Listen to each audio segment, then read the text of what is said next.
Are we live? Hold up. Are you guys still feeling it from Tuesday? Are you guys still feeling it from that episode? Holy crap. It's real, ladies and gentlemen. It's real. This wasn't a dream. You did not just have a dream for the last 48 hours. This is real life. This is real life. That episode was that good. It was that good, ladies and gentlemen. It was. Okay? Okay? Okay. Okay, okay? Okay, okay, okay. What's up, guys? It's Mike, a guy who loves Star Wars. We got a lot to talk about today. That episode 4 is still as insane as it was 2 days ago. Okay, so I'm sure you guys remember on Tuesday, I was a little shocked for words. Okay, I was shocked for words. I couldn't find words, and I'm still at that point in my life. I can't find words to describe this episode, but I'm going to for about 2 hours here, maybe even longer. Who knows how long this stream is going to go?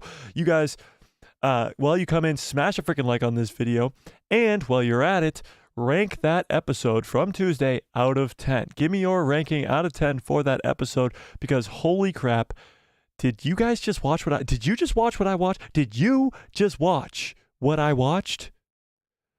Holy crap. Marrok finally revealed. We're going to talk all about that. Anakin Skywalker is here. We'll talk all about that, whether he's good or whether he's bad, whatever. I'm already losing my voice. We're 2 seconds into the stream. Ahsoka, is she dead or not? The World Between Worlds, we'll talk about that a little bit. Jason Syndulla is Force sensitive. We'll talk about that too. And Sabine, the traitor. She's a traitor. She's a traitor. We'll talk about that as well. So we got a lot to talk about today. A lot to talk about today. So we'll get into all of it right away. But give me your ranking out of 10 in the chat. First in today was Dennis. Dennis, I will get to your message in a little bit when we get into this, but we're going to go into rankings right away. We will right away. Honey Badger says, the father has returned. Yes, Anakin Skywalker is back. And this is absolutely insane. Absolutely insane. J1 DRC says, the fan base is crazy about Marrok not being Starkiller. Honestly, I haven't really seen much of that. I haven't seen many people be upset about that. And obviously it's because Anakin fucking Skywalker was in the last episode. And there's a lot more to look at in the last episode. 3 lightsaber duels, a lot of other cool, fun things.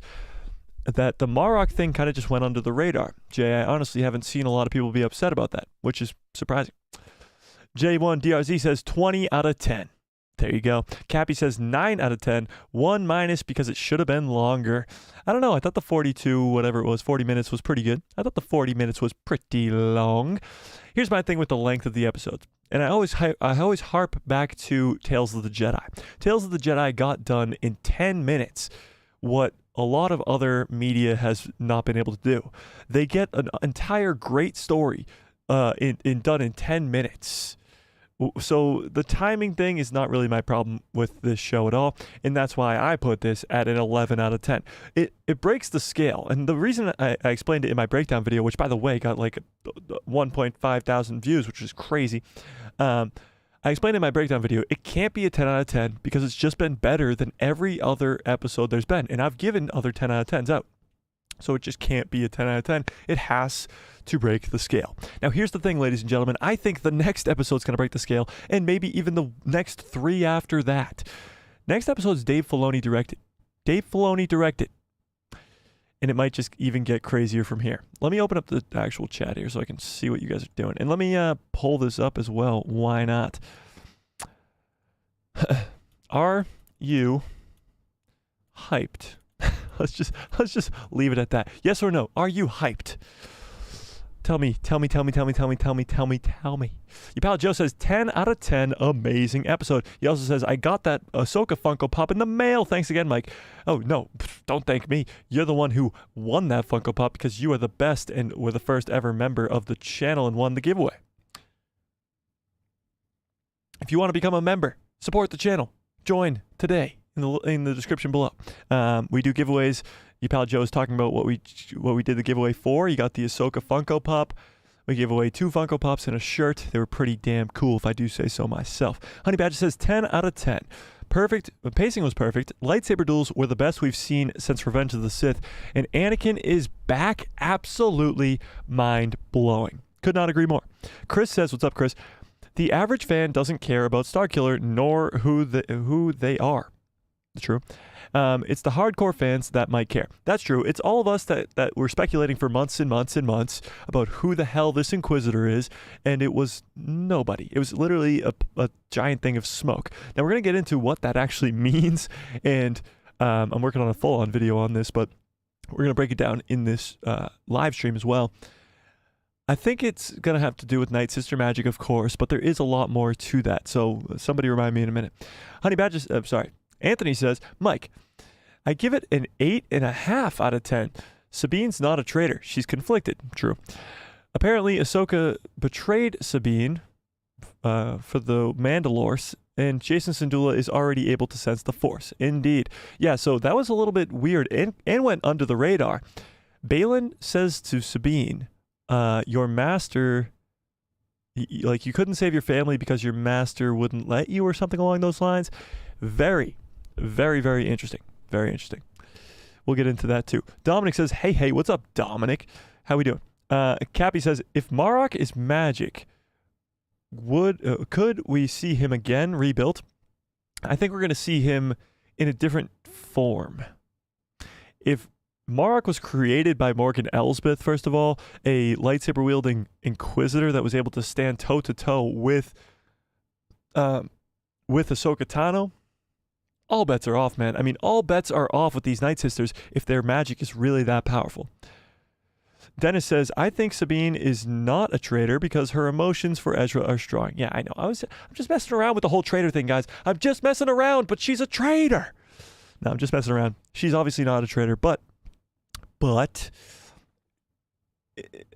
it's interesting. It's interesting. Seeing her turn like that was perfect. Dave Filoni has crafted these characters in such a way where obviously we know about Ezra and Sabine's relationship.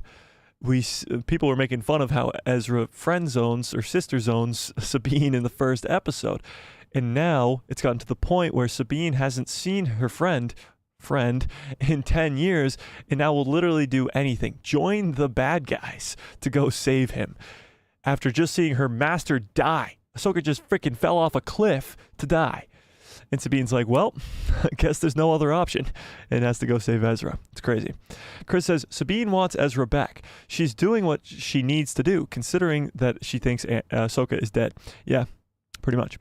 Honey Badger says, my wife is no traitor, but that definitely was unwise of her. Well, Badger, I think she's just trying to leave you. I think that's what it really is. I think all the war of Sabine in the chat that's been going on for weeks and weeks, I think that war is over because Ezra won. She literally left the entire galaxy to go find this man. Sorry. Jay says, that's a great question, Cappy. Well, what was Cappy's question? Oh, could Marrok be rebuilt? Yes. We'll get into that in a second. Yes, I'm hyped. Give me episode 5 now. I know. So the wait for episode 5 is on. It's being released into select movie theaters, which is very, very cool. Let me pull that up really quickly here because I can do it real fast. So these are the select theaters that it will be in. Oop, there it is. Actually, I said I could do it real fast, but I'm not doing it real fast. Here we go. So Ahsoka makes Disney Plus history with special theatrical release. So obviously they knew that Dave Filoni's episode was going to be absolutely fucking wild. That comes next week. It's going to have Anakin. It's going to have the World Between Worlds. It's going to have maybe Mustafar. It's probably going to have even this new galaxy introduced, probably Thrawn 2, Ezra Bridger, all that stuff introduced in one single episode, all directed by Dave Filoni, and probably it's going to be on a movie screen. So if you want to see it on the movie screen, these are the select theaters across the country. So you got Boston, Massachusetts, which I'm closest to, but I won't be going. We'll be doing the watch party right here. But it comes out an hour early, which is fascinating. Chicago, Illinois, Dallas, Texas, Los Angeles, California, New York, Orlando, Florida, Philadelphia, Pennsylvania, San Francisco, California, Seattle, Washington, and Washington, D.C. I'm pretty sure there's some UK, London screenings, even Brazil and Thailand and all that stuff. So there's some screenings, and if any of these locations are near you and you want to go see it on the big screen, there you go. You can go see episode 5 of the Ahsoka show on a freaking movie screen. How damn... holy shit.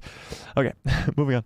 Salty Texas Ranger says Ahsoka is dead. No, she's not, and we're gonna get into that. Marrok is gonna come back.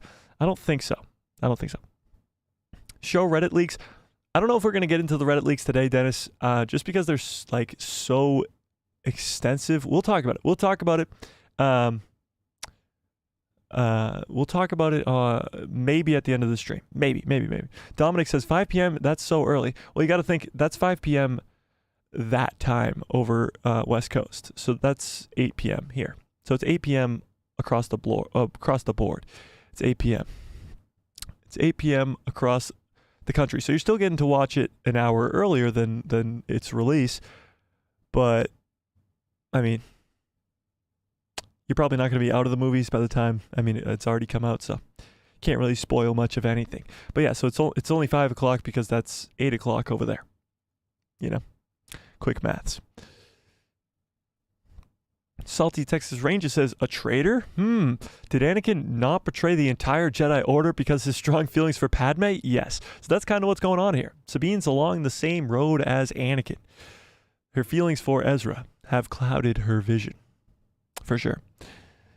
Can Ahsoka ever die? Can Ahsoka even die? Great question, Jay. Absolutely fantastic question.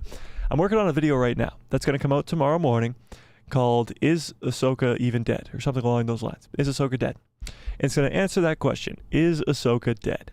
Now, one of the biggest questions I have at the end of the video for you guys to answer. Oh, I'm loving the hearts, by the way. And smash a like on this video. The biggest question I have for you guys to answer in that video is, can Ahsoka even die? This is the third time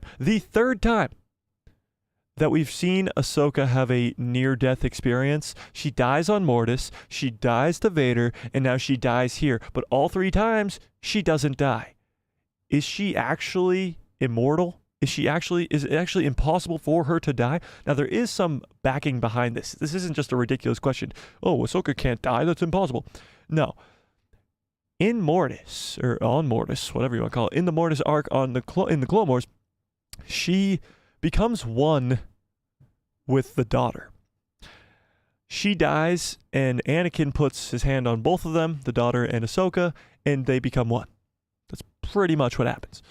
So since then, Ahsoka hasn't been able to die. She hasn't been able to die. And we've seen her die twice, but she hasn't been able to.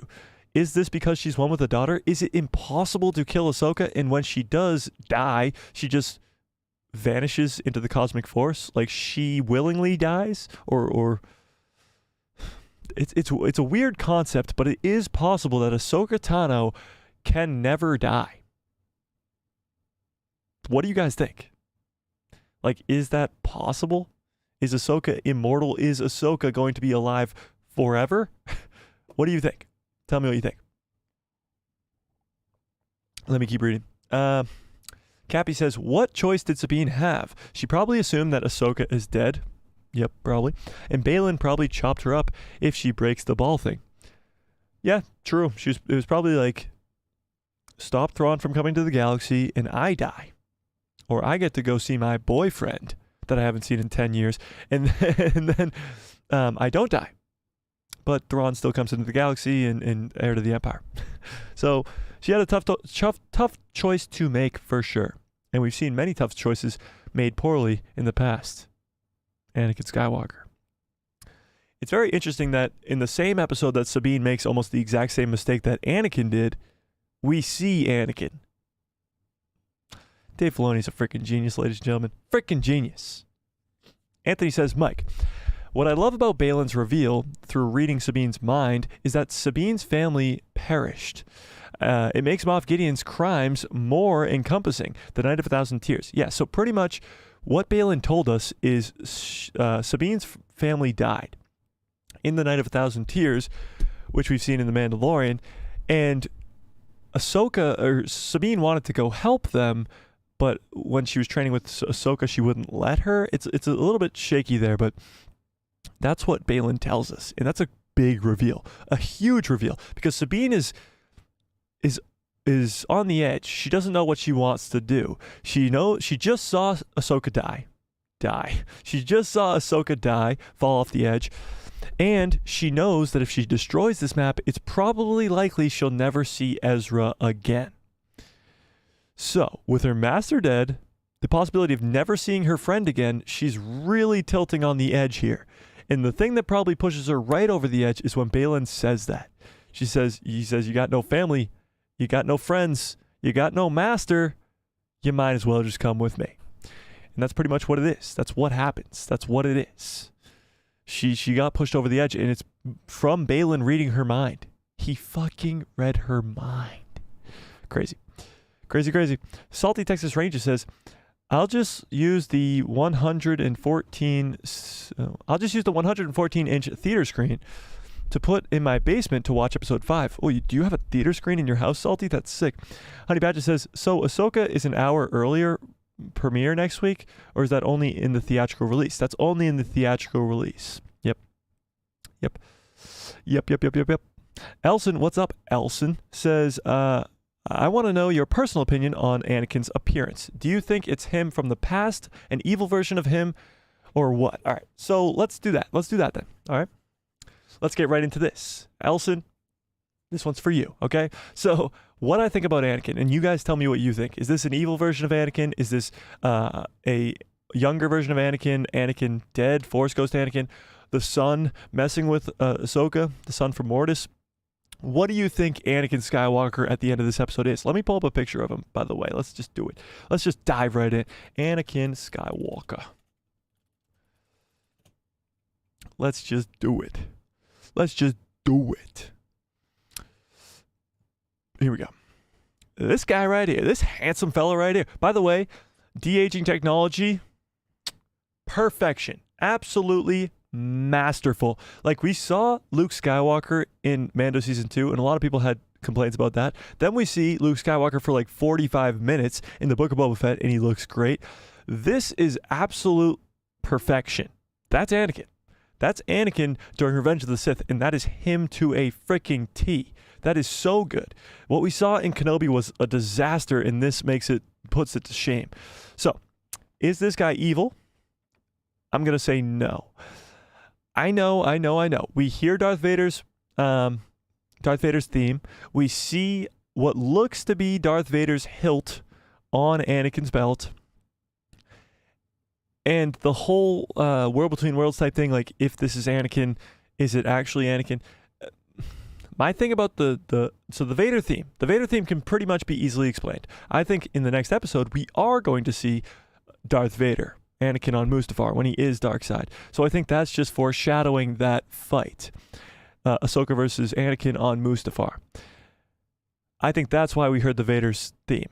I think we see Vader's lightsaber because this is Anakin during Revenge of the Sith. This is the last time that he is light side. Now, it's not confirmed that this is Vader's lightsaber. If we have a better look at it here, oh, perfect. Oh, look at that. So it's gonna be blurry as balls, but we zoom in really close to this lightsaber. So if that's as close as I can get, for real, what the hell? Can't go any closer than that? All right, that's fine. So this is the lightsaber we're working with here. Obviously it's far.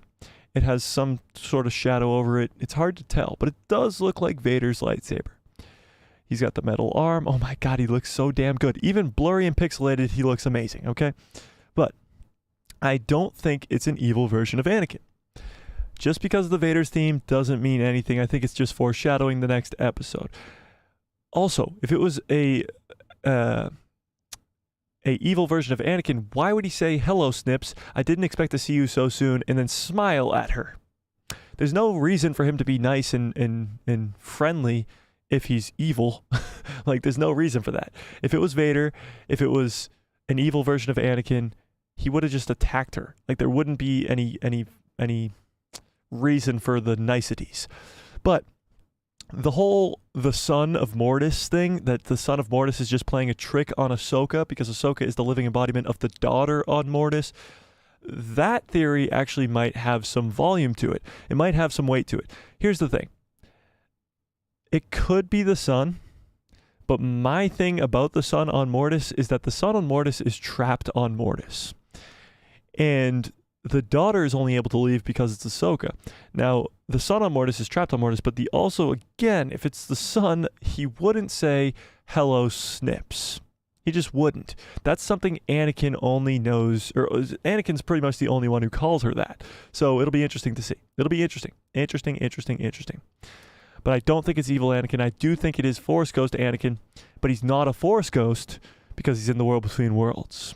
The world between worlds is an in-between of living and dead, meaning if he's a Force Ghost, he doesn't have to be glowing and light blue. He can just be his physical body. If any of that made sense, please tell me.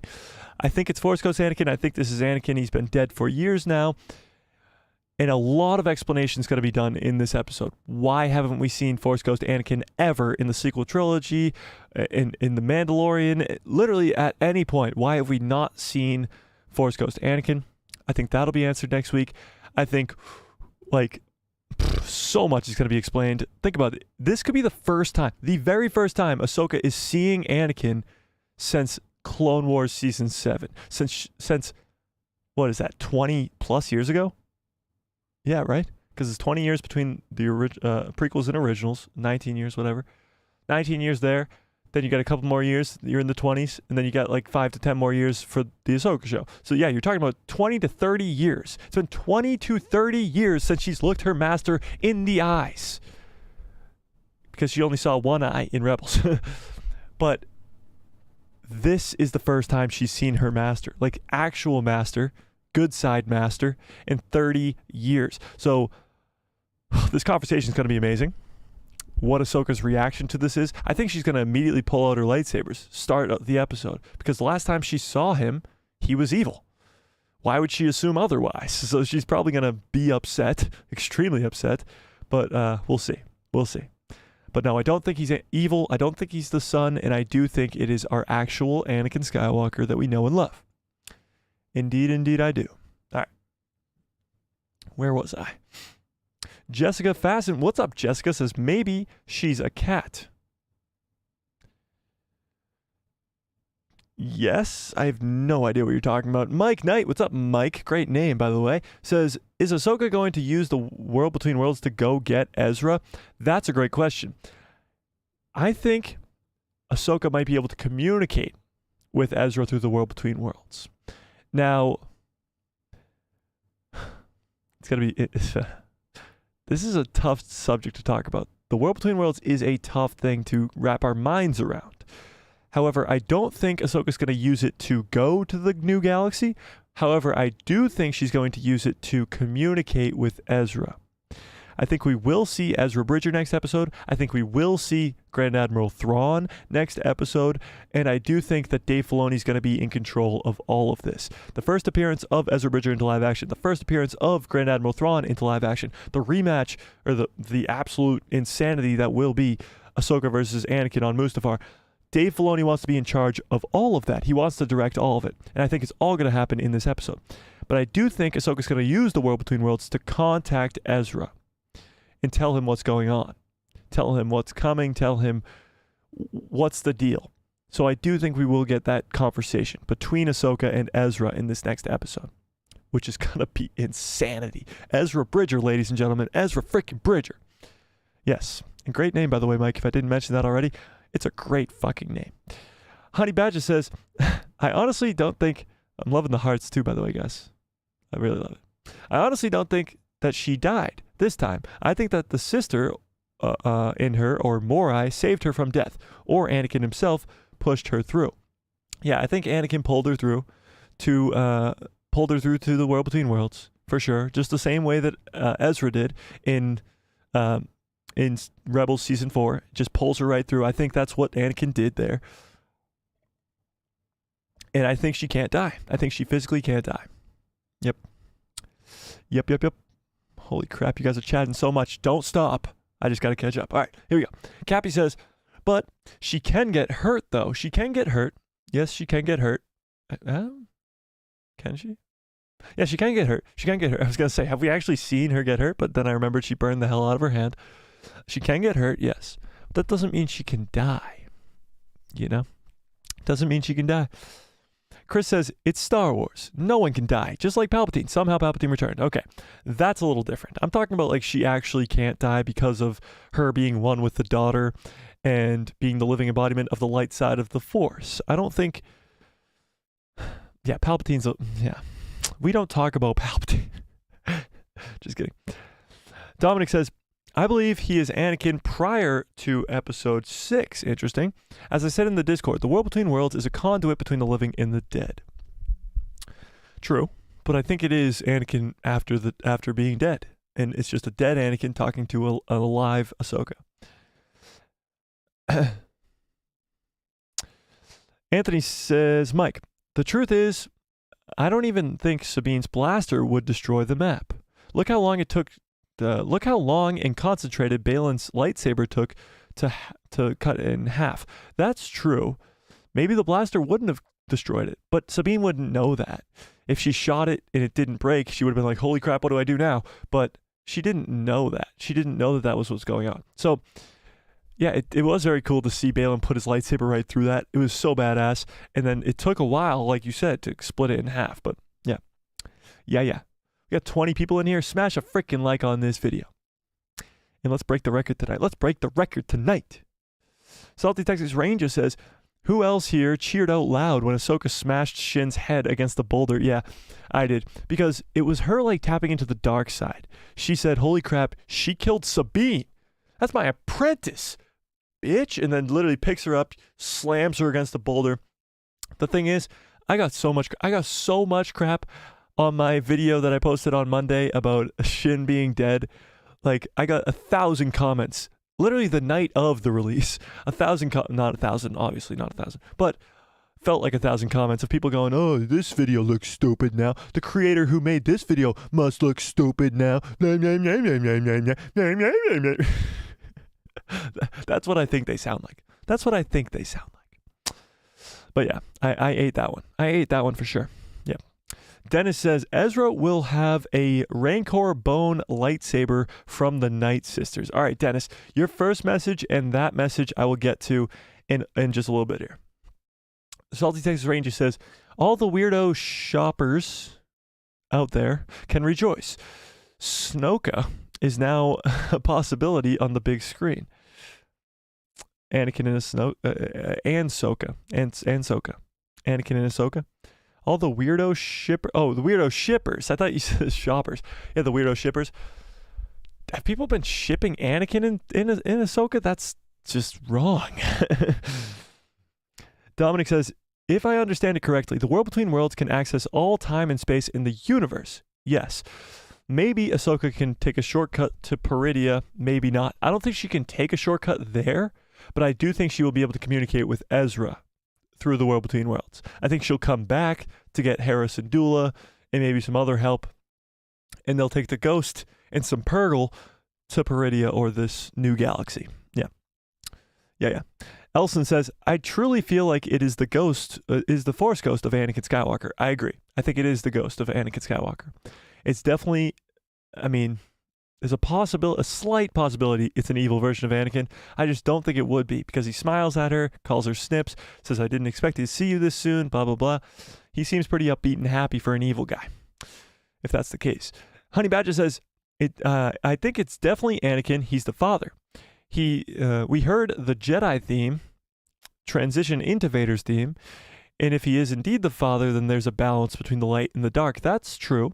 It could be a balance between the two themes. That's possible. Plausible. Cappy says, why would Force Ghost Anakin have a metal arm if he's a ghost? Good question.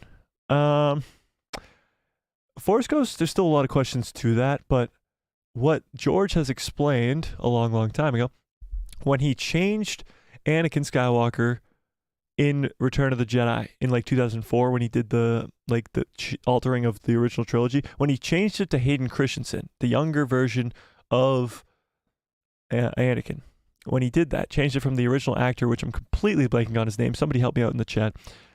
The original actor of Vader. What the hell was his name? Of Anakin, I mean, not Vader, because Vader was the bodybuilder guy.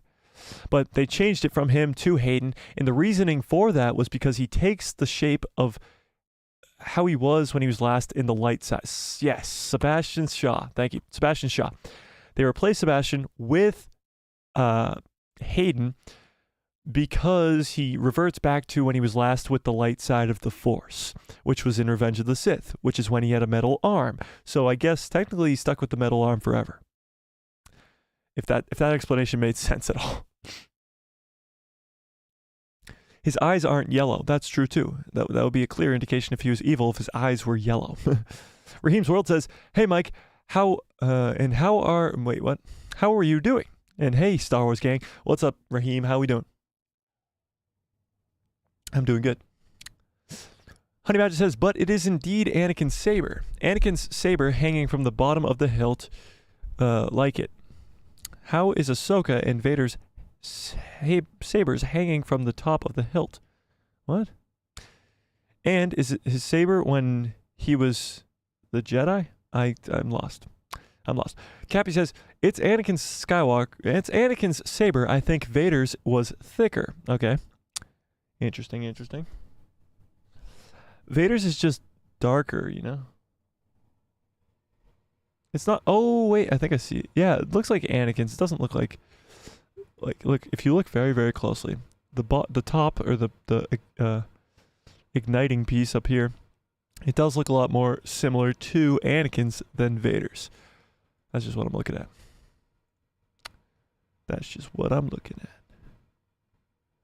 Jessica says, "Cats have 9 lives. It was a joke." Oh, I get you. Yeah. Okay, I get you. So you said earlier, maybe she's just a cat. There you go. Because she has 9 lives. Yeah. So that would mean she's down to 6 lives, but that doesn't... Yeah, I don't think that's the case. I think she's immortal. I think she's actually immortal. Cappy...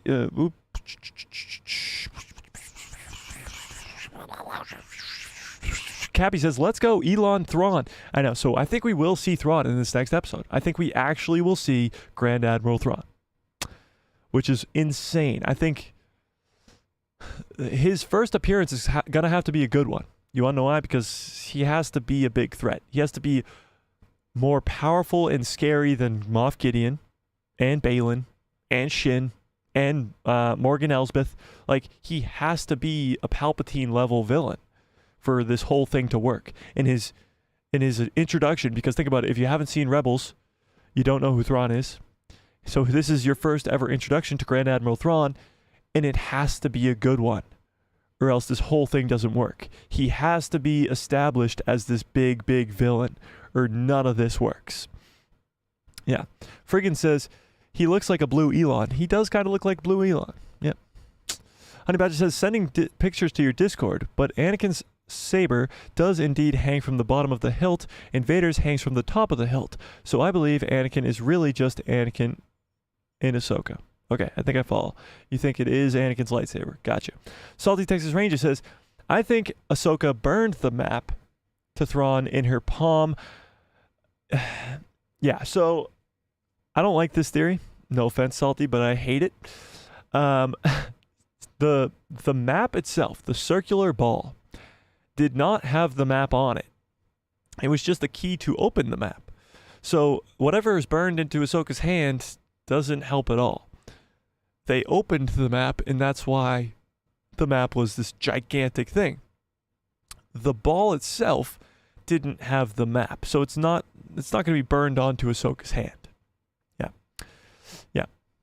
Friggin says, Sabine is going to be a wreck, dealing with the guilt of bringing another war to the galaxy. That's true. She's going to have to deal with that.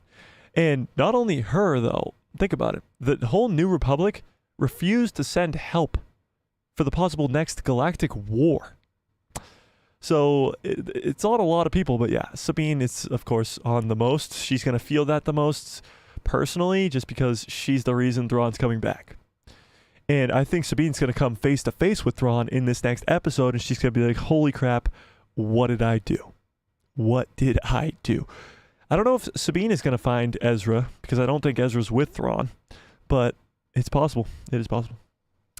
Elson says, could we maybe consider the possibility that since Anakin joined Ahsoka in the sister together, he was the link? He obviously was not immortal, but maybe this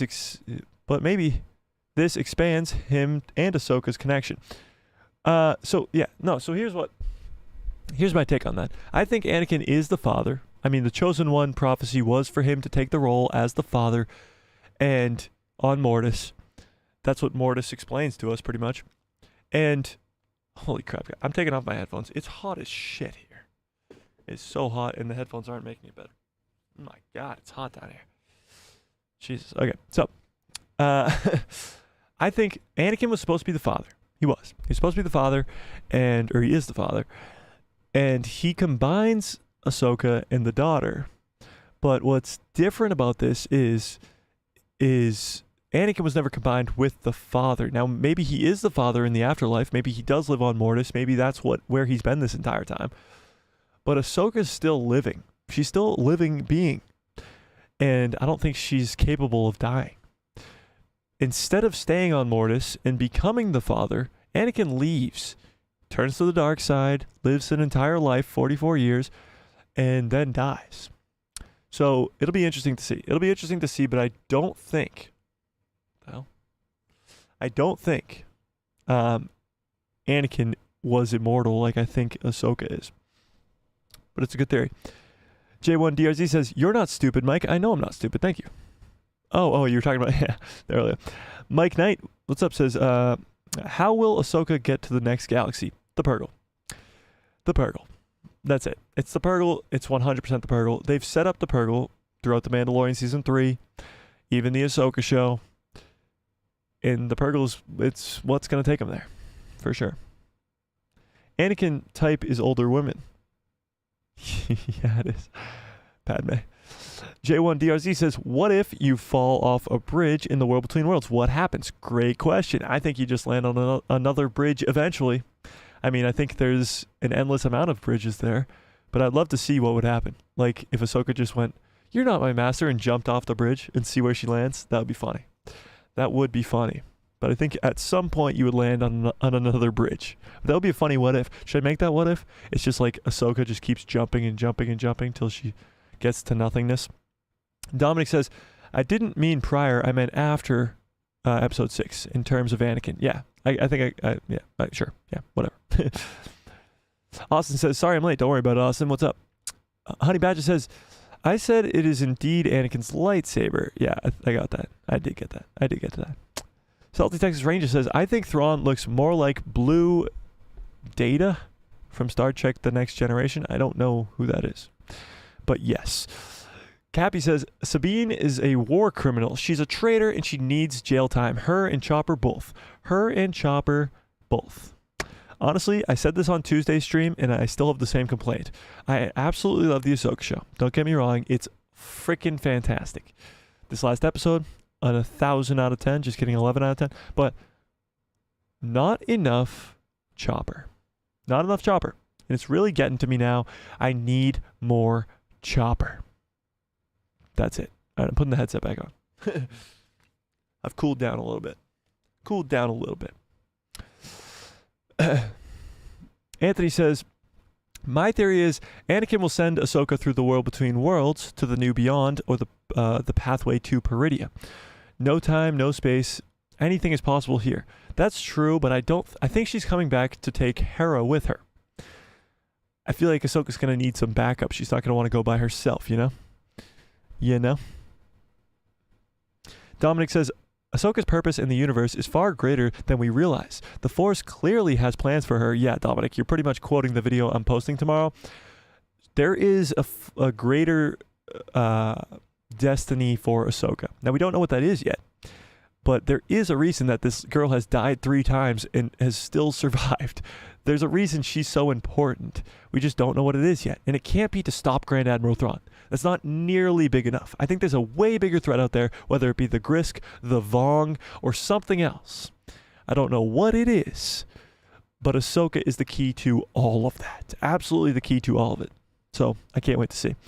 Raheem's World says, I love Star Wars. Everybody's theories are bomb. You're bomb. You're a bomb, Raheem. Mike says, what if Ahsoka needs to return to the world between worlds at some point where Ezra pulled her out at the end? What if she needs to return? Well, I don't think the only entrance that we know of for the World Between Worlds is on Lothal, and it was destroyed. So we don't know if there's any other entrances to the World Between Worlds. Ahsoka's been pulled into the World Between Worlds twice, but we don't know about any other entrances. You know? You know? You know, you know? Mr. Mrs. Sean 2000 says, Chopper is the GOAT. Yeah, agreed. Bruce, what's up, Bruce? Says, next episode's going to be off the bonker. Is that a phrase? Off the bonker. I completely agree. Is that a phrase people use? Off the bonker. I completely agree. I think this 5th episode will be even better than the episode we just got. And how do you get better than perfection? It doesn't make any sense to me, but it is going to happen. Think about it. It's Dave Filoni directed. It's going into the freaking movie theaters. It's probably going to be over 50 minutes. It's going to have Hayden Christensen's Anakin Skywalker communicating, having full-on conversations with Ahsoka. Most likely, this Mustafar fight that we've been rumoring about a lot. Ezra the first time in live action. Thrawn first time in live action. More Night Sisters. This new galaxy. We're finally going to get to see it.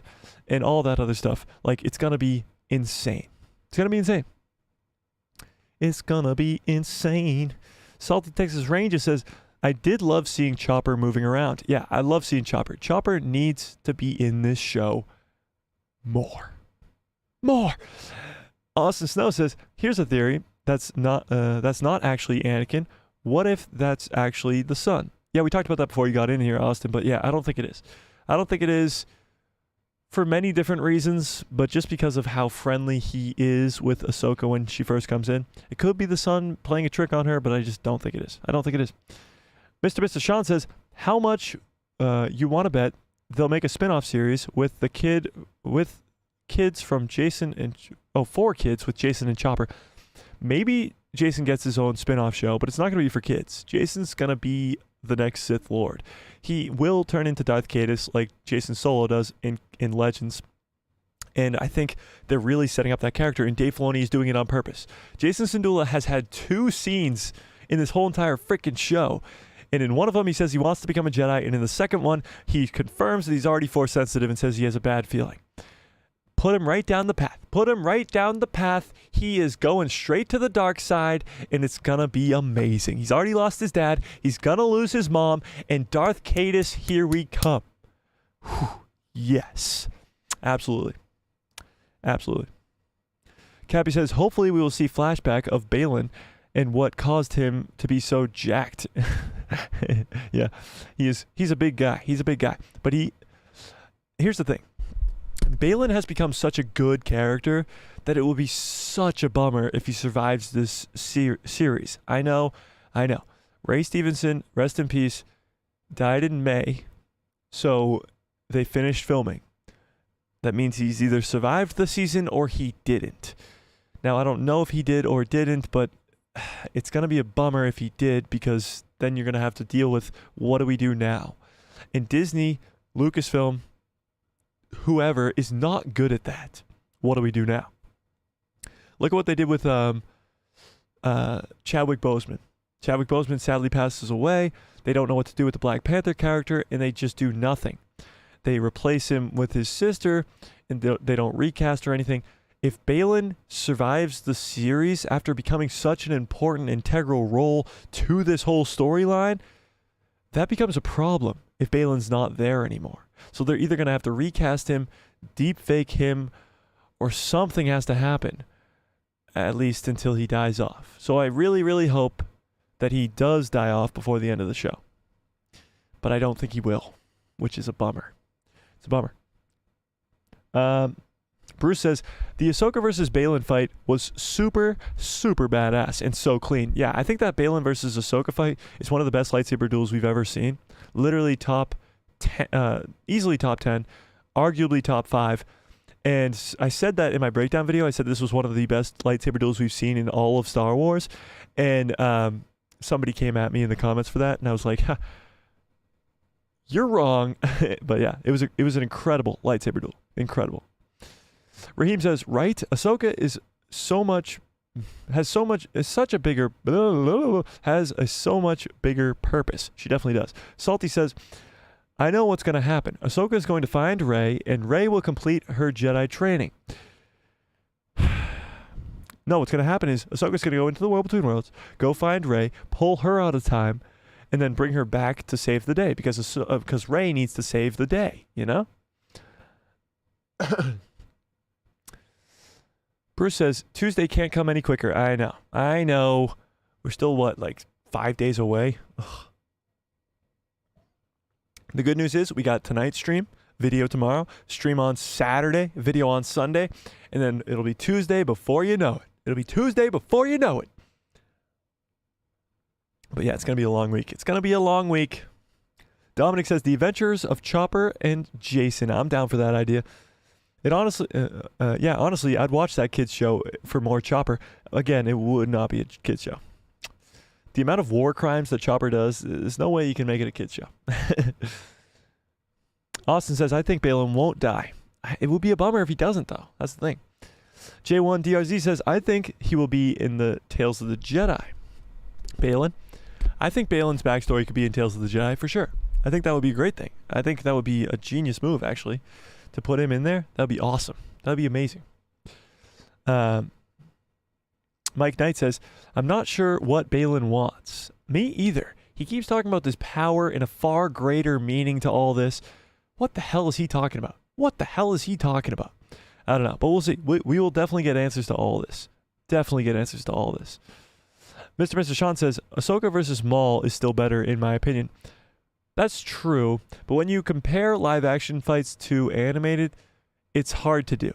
Because if you put an animated into that, so I'm loving the hearts, by the way. Some of the best lightsaber duels ever is Ahsoka versus Maul, Palpatine versus Vader, Palpatine versus Maul and Savage, and then you have Obi-Wan versus Maul on Tatooine. So animated kind of like shakes the balance.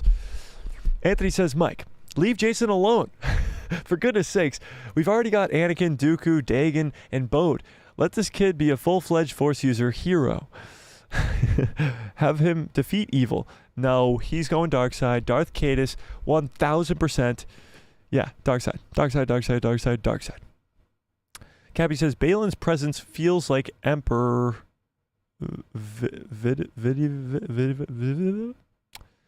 What? Austin Snow says, maybe if they do a season 2 of Tales of the Jedi, there should be a story about Sifo Dyas. That would be cool. Sifo Dyas is cool. Yeah. Now I want Baylan. I want Baylan in Tales 2. Yeah. Me too. Me too. All right, let's get into some of this other stuff here. Let's get into Marrok. By the way, World Between Worlds, Anakin Skywalker, Marrok are all trending on Twitter right now. But that's just awesome. That's just awesome. Let's talk about Marrok, okay? Him being smoke. Was that the end of the world? Let's end this poll. Let's end that poll, see where it ended at. 100% of you are hyped. That's awesome. All right, new poll. Are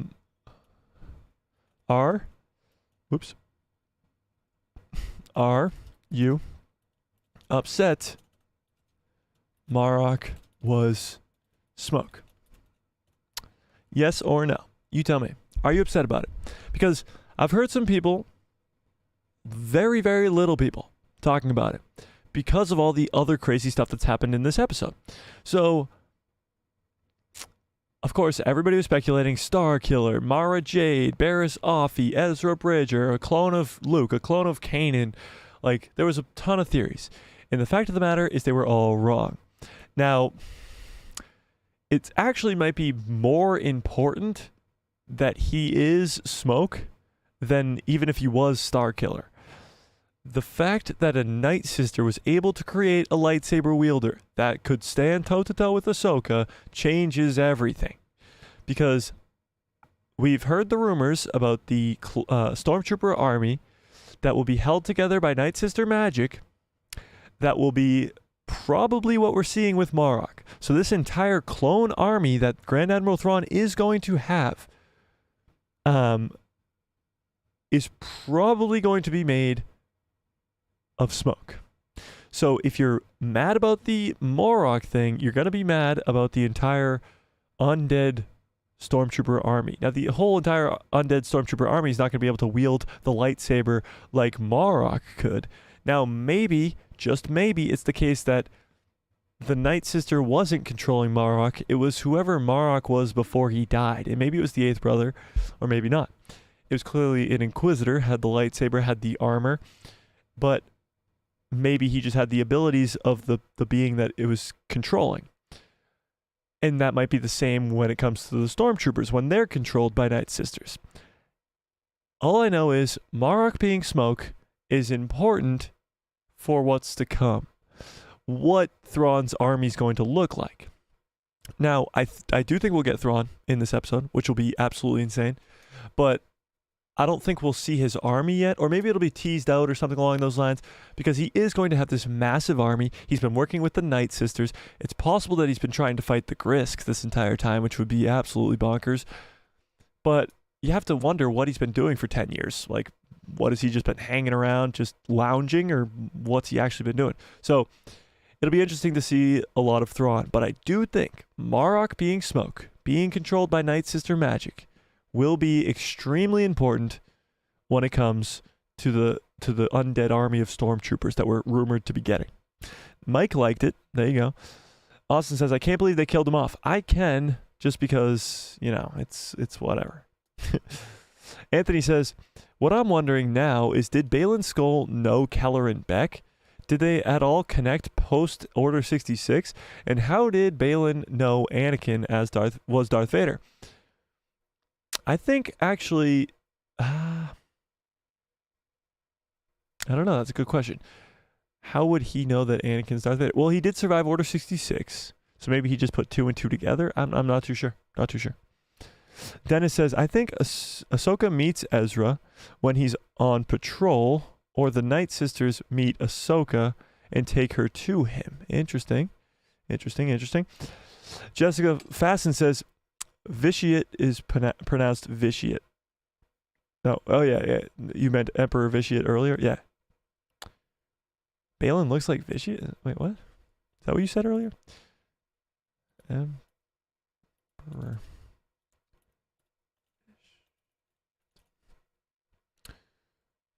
Oh yeah, he does kind of look like Baylan. A little bit, I guess. A tad bit. What do you guys think? Does this look like Baylan? Wait, what the hell? Oh, this one definitely looks like him. But no, this there's certain ones that we'll just pull up the whole thing. Pull up the whole thing. This is Vitiate from the Old Republic. Doesn't really look like him there, but in this one, it definitely looks like Baylan. But maybe Dave Filoni was taken from Vitiate. Like he does take from Legends a lot. Maybe Baylan is a type of this kind of character. You know? Whoops. What that? Oh, no. Go away. I don't know. Maybe. It does kind of look like it. What do you think? Do you guys think he looks like him? Where was I? Austin says, Anthony, what are you saying? I don't know. Anthony says, Mike, yes or no? If Marrok was a reanimated Inquisitor of Galen Marek, or the Eighth Brother, or a nameless Inquisitor in Anakin defeated in the Tales of the Jedi, that would be cool. Yeah, so I think Marrok was the same type of Inquisitor that we saw in Tales of the Jedi. They have the same voice. This is the Inquisitor I'm talking about. You guys watch Tales, right? Give me a 1 into the chat if you've seen Tales of the Jedi. I'm losing my voice. I'm losing it. Ba-da-ba-ba.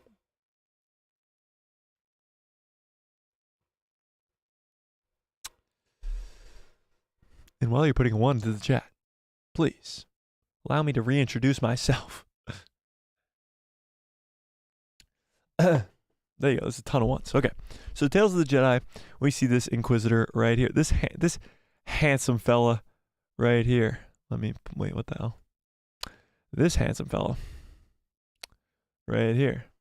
And we watched this on Tuesday's stream. The voice of this Inquisitor and Marrok's voice are the exact same. So this Inquisitor, when his head gets chopped off by Ahsoka in this episode, his head falls to the ground. And his head falls to the ground and disappears. It like goes, it collapses, it goes flat. So whatever he wasn't a real human, he wasn't a real whatever droid. It was very similar to what we saw with Marrok. He was controlled by somebody else. So I do believe that this Inquisitor and Marrok were controlled by the same person. I don't know if they were the same person, but maybe Morgan Elsbeth was sending Inquisitors after Ahsoka all the way back then, which wouldn't really make much sense, but I think it will be explained at some point. It will be explained at some point, for sure. For sure. Maybe Marrok was Supreme Leader Smoke. Can somebody edit that? Put Snoke's face on Marrok, like as the smoke is coming out of him, and just put Supreme Leader Smoke. That'd be hilarious. That'd be awesome. That'd be amazing. Dominic says, speaking of Vitiate, wouldn't it be cool to see a KOTOR story in live action? The Jedi, the Sith uniting to fight against an eternal emperor? Pure beauty. Yeah, so Knights of the Old Republic, or just the Old Republic in general, is probably coming to live action, just not for a long, long time. We still have years and years of non-Old Republic stuff, but the Old Republic is coming. It was announced at Star Wars Celebration as a new time period in the canon story of Star Wars. They're supposedly still remaking Knights of the Old Republic, a canon version of the video game. So I do think at some point we'll take a full-on shift. You won't get stuff from the Skywalker saga anymore, or maybe you'll get one or two stories here and there. But the majority of content that will come out will be in the Old Republic. And it will be a fascinating time to be a Star Wars fan at that point. Dominic says, good cups follow orders. It's true. Cappy says, Snoke really talked a lot of crap just to be turned into spam meat. Yeah, Snoke was a disaster. Snoke was what could have been with that character is just a joke. Just a joke. Yeah. Anthony says, that would have been a nice concept for the sequel trilogy. Of course, that made much more sense and was more intriguing. Fan-pleasing prospect. True. Jessica says, I loved KOTOR. Revan is my favorite all-time Sith. Yeah, Revan's up there probably for me too. I mean, you got to go Anakin at 1. Then probably Revan at 2. Darth Bane, maybe you could argue Darth Bane at 3. I don't know. Who's your favorite Sith? Who's everybody's favorite Sith? Give me your favorite Sith. A canon version is needed. Yeah, a canon version of Old Republic is needed for sure. Okay. Let's move on now to the War Between Worlds, okay? Let's talk about the War Between Worlds. Vader's your favorite Sith, got it. War Between Worlds, okay?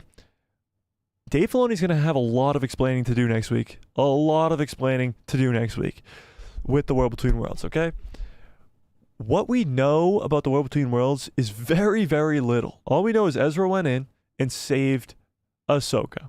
It's a conduit between the living and the dead, as Sheev Palpatine says. It's a conduit between the living and the dead. Ezra goes in there, saves Ahsoka. That's pretty much it. We don't know much about this place at all. We don't. When Ezra goes in there, he hears Qui-Gon, he hears Obi-Wan, he hears Yoda, he hears Kylo Ren, he hears Rey, he hears all these people. Obi-Wan, Luke, he hears so many different people.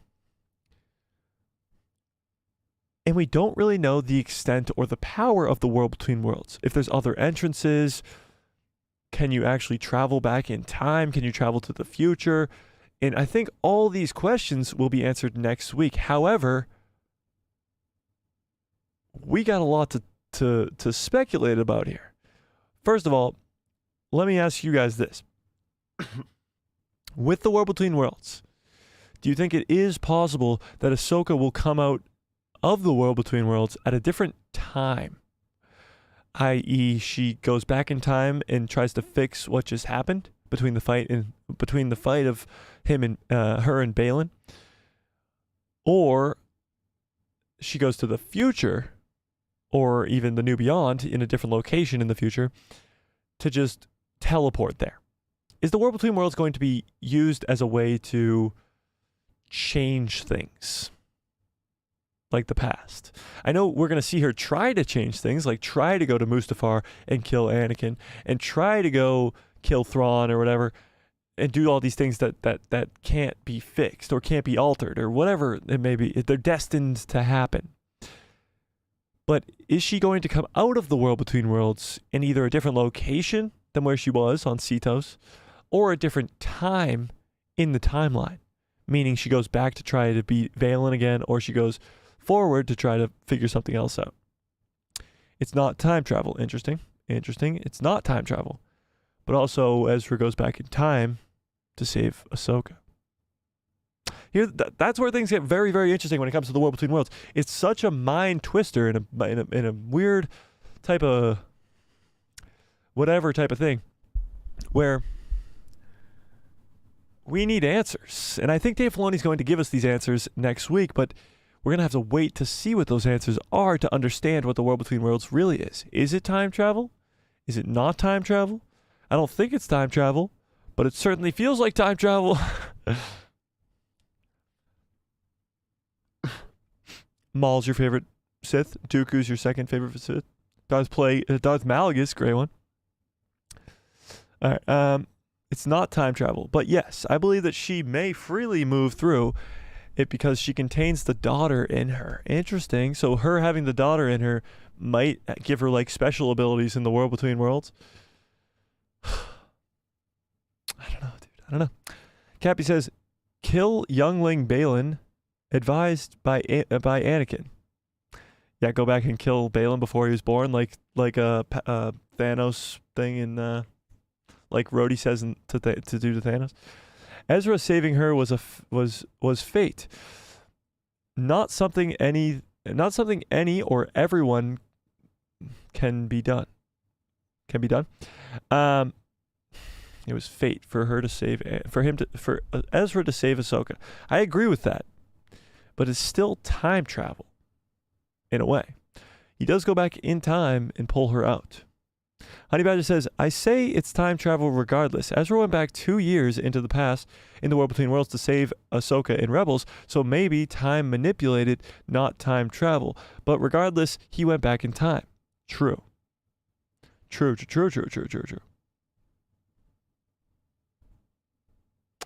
Dennis says, it's supposed to be about a big threat, but Thrawn no want it to his own think. His army is actually meant for that. Yeah, so I think his army is actually meant for something else. Like Dennis is saying here, it's meant to fight either the Grisk or the Vong, a greater threat, like Baylan refers to in this last episode. It's gonna be interesting. This is actually interesting too. It says, are you upset about Marrok being smoke? And 64% of you say no. Interesting. Even though we got extremely hyped up about Starkiller, you guys aren't that upset about it. Dominic says he didn't go back in time to pull her out of time. Big difference. He pulled her out of time. Big difference. Fun to debate this. Yeah, but pulling her out of time is going... I guess Ezra himself didn't go back in time to pull her out, but he does see the past and pulls her out of the past. So Ahsoka technically time travels. No? I don't know. Cappy says Ezra should have pulled Vader out since Ahsoka can't die. That's true. That's true. Shoulda, coulda, woulda. But we don't know for sure if Ahsoka can't die. We don't. It's only speculation. Let's read this article because this is pretty interesting about Baylan and why I think we're going to get to see Thrawn in this next episode. Here we go. Let's read this. Ahsoka, Ray Stevenson, Baylan will meet Thrawn in this exciting way, reveals Star. At Star Wars Celebration in April, so this was back before Ray Stevenson passed away, Baylan Skoll actor Ray Stevenson spoke about the intrigue surrounding his character crossing paths with Lars Mikkelsen's Thrawn in Ahsoka on Disney+. Lucasfilm's Ahsoka series is beginning to heat up. That's the understatement of the year. The series finds the Togruta Jedi reconnecting with her former Padawan, Sabine Wren, as they work to find Ezra Bridger and halt Grand Admiral Thrawn's re-emergence. Acting against the heroes is a villainous Baylan Skoll, a Force-sensitive mercenary who wields an orange-bladed lightsaber. He and his apprentice, Shin Hati, or Baddie, like people are calling her, will seemingly stop at nothing to bring Thrawn back into the known galaxy. So Stevenson hyped up Skoll and Thrawn's Ahsoka encounter. So here's what Ray Stevenson, the late great Ray Stevenson, said. I'm losing my voice. When he was interviewed at Star Wars Celebration Europe several months ago, the late Ray Stevenson, who sadly passed away in May, discussed the mysterious nature of his Ahsoka character, Baylan Skoll, meeting Grand Admiral Thrawn. This is not something that has happened yet in the 8-episode series, but Stevenson seemed quite excited for fans to find out exactly what happens when these two powerful baddies meet. So this is what Ray says. And when you see Baylan actually get to meet Thrawn, is it the first time? Is it the last time? What is going on again? What is the dynamic here? And that's another thing that the fans will discover. So obviously he's just playing with us because he was at Star Wars Celebration and couldn't spoil the whole thing. He then when further questioned on Baylan's relationship to the higher-ranking Imperial, Thrawn, as well as his dynamic with Shin Hati, his younger pupil, the actor replied by explaining that the fans shouldn't quite know what to expect with his master and apprentice duo. His relationship with Thrawn we can get to, but with Shin's his apprentice, and these characters arrive, and at first you think, all right, I've got the measure of these two, and then you don't. And then you think, all right, that's that. Shifts again. What's going on here? Who are they? Who are these people? And what is their goal? Okay, this is fascinating. He's talking about his relationship with him and Shin. He says, but his relationship with Shin. These characters arrive at first. You think, all right, I've got the measure of these two. And then you don't. And then you think, all right, okay, that's that. Shifts again. What's going on here? Who are they? Who are these people? And what is their goal? So we've gotten a little bit of this already, with Baylan saying that there's a far greater thing going on here, but he's talking about his relationship with Shin. And he's talking about the two characters and how people think they figured them out early, and then it shifts again, and then it shifts again. What? Are we going to get some weird-ass stuff in here? Like, are Baylan and Shin going to be something that we didn't think they were? What's interesting here is he says, okay, that's that. And then it shifts again and shifts again. What's going on here? Who are they? Who are these people?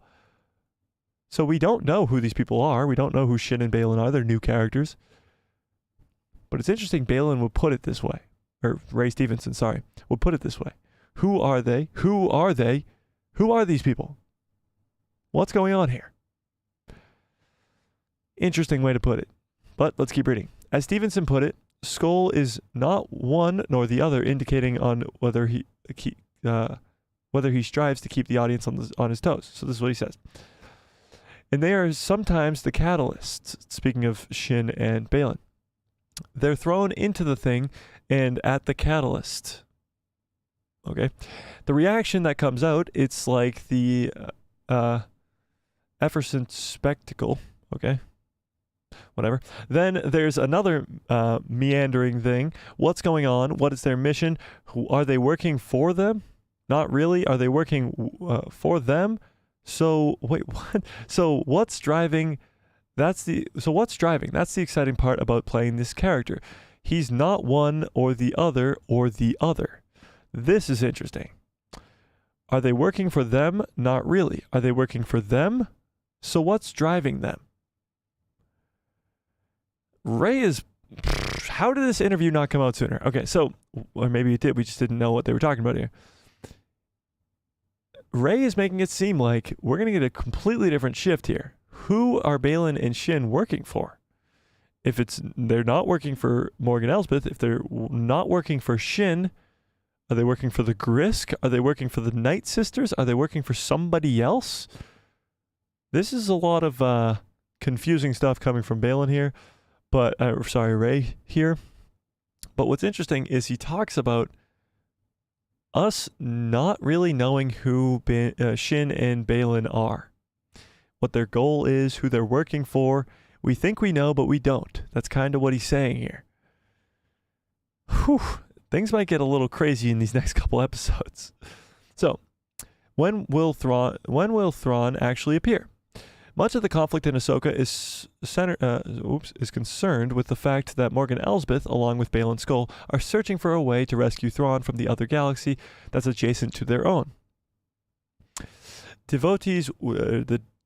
devotees will know that the Chiss officer was launched by Ezra, with assistance from a pod of Purrgil in the series finale of Star Wars Rebels. Thrawn has been called heir to the Empire by Ahsoka Tano in the show, referring to, of course, Timothy Zahn's classic 1990s Star Wars novels, and his comeback would spell majorly bad news for the fledgling New Republic, as Thrawn's presence would serve to unite the Imperial remnant against them. The more and more we read about this, by the way, it's like, how did this not be talked about in the sequel trilogy if this does actually happen? If Thrawn comes in as the heir to the Empire, like, unites all the remnant of the Empire, or the Imperial remnant, and fights the New Republic? How was that not mentioned in the sequels? So with all that in mind, when will Lars Mikkelsen walk onto the screen in the all-blue skin, crimson-eyed glory? Well, no one knows yet, unfortunately, but with half of Ahsoka's episodes already having aired, he obviously has to appear somewhere in the final 4 installments. Duh. Chapter 5 does seem rather likely to hold Thrawn's very first live-action appearance, as the hyperspace ring has been completed and the bad guys, Baylan Skoll included, have made the lightspeed jump to the neighboring galaxy where Thrawn currently resides. So I do think, oh, and it mentions that the next episode will premiere on Tuesday. So I do think that Thrawn will be in this next episode. Now I want to know what you guys think. Do you think we'll see Thrawn in this next episode? Yes or no? And with that being said, who are Baylan and Shin working for at this point? Like, are they working for Morgan? Are they working for Thrawn? Are they working for neither of them? What's going on here? Are we going to get a big twist with those two villains? Remember, he doesn't want to kill Ahsoka. Even at the very end, he says, "You made me do this." Or he says, it didn't have to come to this. He says, it didn't have to come to this, but this is the only way you know how, or something like that. He says something along those lines, but he didn't want to kill Ahsoka. Even the entire fight, he didn't want to kill Ahsoka. It's very interesting. Very, very, very interesting. Let's see. What do you guys think? Dominic says, if I could, I would send a voice note to share my thoughts. My mind and theories on the world between worlds is extensive. Dominic, maybe we should do a call-ins. Do we think we should do the first ever call-ins on the stream? Maybe not tonight, because I don't know how to set it up, but maybe on Saturday. Maybe Saturday we do the first ever call-ins on the channel, because now we have the ability to do call-ins. But you'd have to be a member to do call-ins. Damn. But we do have 6 members, so we still could do call-ins if those members do want to do a call-in. That'll be fun. That'll be fun. Honey Badger says, Ahsoka was dead for 2 years until Ezra entered the world between worlds to save her. Yes, true. Jessica says, I wonder if it's only allowed by the Force at certain times to bring balance back. Maybe it could only happen to Ahsoka because of her connection to the daughter. That's true. So the Force has come in and interfered in multiple occasions. It is legend still, but in the Plagueis novel, when Plagueis and Palpatine are trying to create like this Sith being, that's when Anakin is created, to the Force kind of combating what they're doing. So yeah, I don't know. We'll see. Raheem's World says, The Mandalorian Season 4 is going to have to do a complicated facelift because Ahsoka is beyond mind-blowing. Do you agree? Yeah, Ahsoka so far is beyond mind-blowing, but I think it's going to even get more mind-blowing. So we'll see. Dennis says, it's supposed to be about the big threat, but Thrawn wants to do his own thing. Yes. Dominic says, Ahsoka was pulled into this way station after Morai leads Ezra to pull her through. When she goes back through the portal, to her original time a few seconds later. So she goes back to the time? Then where was she? That doesn't make sense. Jay says they're going to turn back to the light side. Oh, so you think Baylan and Shin will turn back to the light side? It's possible. It is possible. I think Shin is further dark side than even Baylan is at this point. Like Shin, you see her force choke Sabine. You see her get very angry very quickly. Baylan's not that kind of guy. He's very humbled and in control of his emotions. He's very Grey Jedi-esque. Yeah. Cappy says, they are working for Lucasfilm. Oh, Baylan and Shin are working for Lucasfilm? Yeah. Yeah, they are. Yeah. Maybe the Yuzon Vong. It could be the Yuzon Vong. Could be for sure. Freak Zeke says, Snoke and Marrok walk into a cantina. Any theories about what they say to each other? Yep. Good one, Freak Zeke. How you doing, buddy? Dominic says, I personally believe that the world between worlds is like the Force itself manifested as a realm. It is described as a place inside the Force itself. And since the Force is said to connect the universe, similar to how the world between worlds connects space and time. Interesting. It is kind of like the cosmic force, and it's an interconnective thing of all living things. Let me pull this up. Do I have this video? Let me see. Oh no. No. People are speculating that that's Anakin at the end of Ahsoka was Palpatine. Ugh. No. No. Don't do that to me. I just pulled up Instagram and that was the first thing I saw. Disgusting.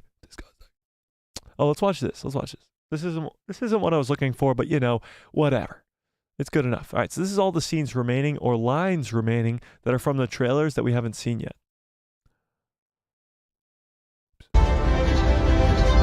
I started hearing whispers. It's very loud. The Jedi fell a long time ago. There aren't many left. If we don't stop Thrawn, everything will be in vain. We have a lot of work to do. It takes a master and an apprentice to defeat our enemy. Our enemies are multiplying. The galaxy is not safe. This is where it gets interesting. Ready. So I started hearing whispers. Oh, I can't pause it. Okay. So this is all the clips from the trailers that haven't been seen yet and all the voice lines that haven't been heard yet. So when Ahsoka says, I started hearing whispers, we hear her say Thrawn, heir to the Empire, or we hear her say heir to the Empire in this last episode, but we don't hear her talk about the hearing whispers. I think this conversation is between her and Anakin in this next episode. She's talking to Anakin about Thrawn, explaining what's going down. Not that Anakin probably wouldn't know already, but let's keep watching. Of course, we haven't seen this. This is Thrawn from behind. The Jedi fell a long time ago. The Jedi fell a long time ago. I still think this is Ahsoka having a conversation with Anakin again in the World Between Worlds in this next episode. There aren't many left. There aren't many left. Maybe she's talking to Ezra when she says there's not many left because Ezra is a Jedi. Interesting. If we don't stop Thrawn, everything will be in vain. So that Thrawn scene, of course, we haven't seen yet, but she says if we don't stop Thrawn, everything will be in vain. Who is she talking to there? Again, maybe Anakin, maybe Ezra, probably in this next episode, not too sure. We have a lot of work to do.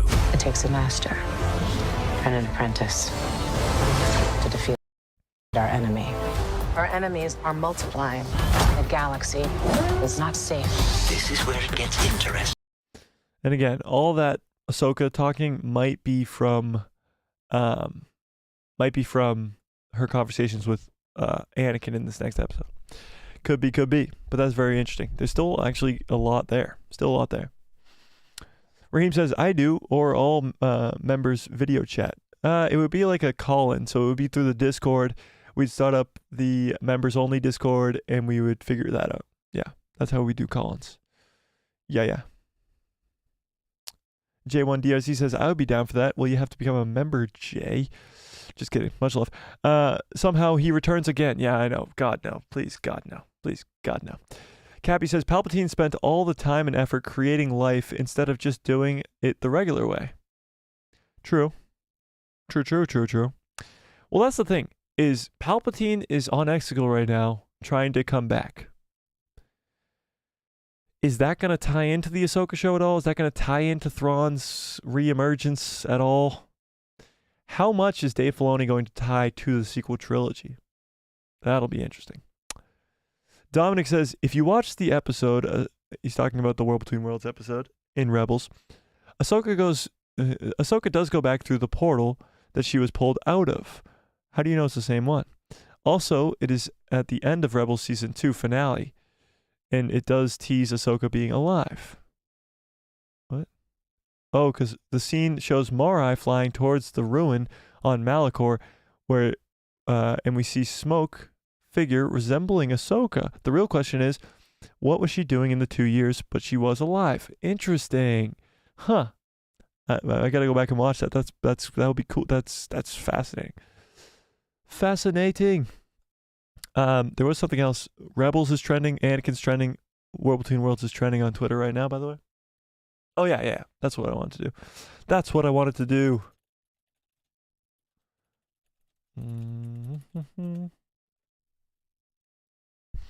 Let's take a gander at this.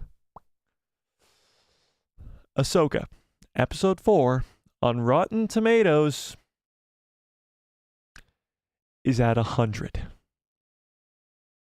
100. 100.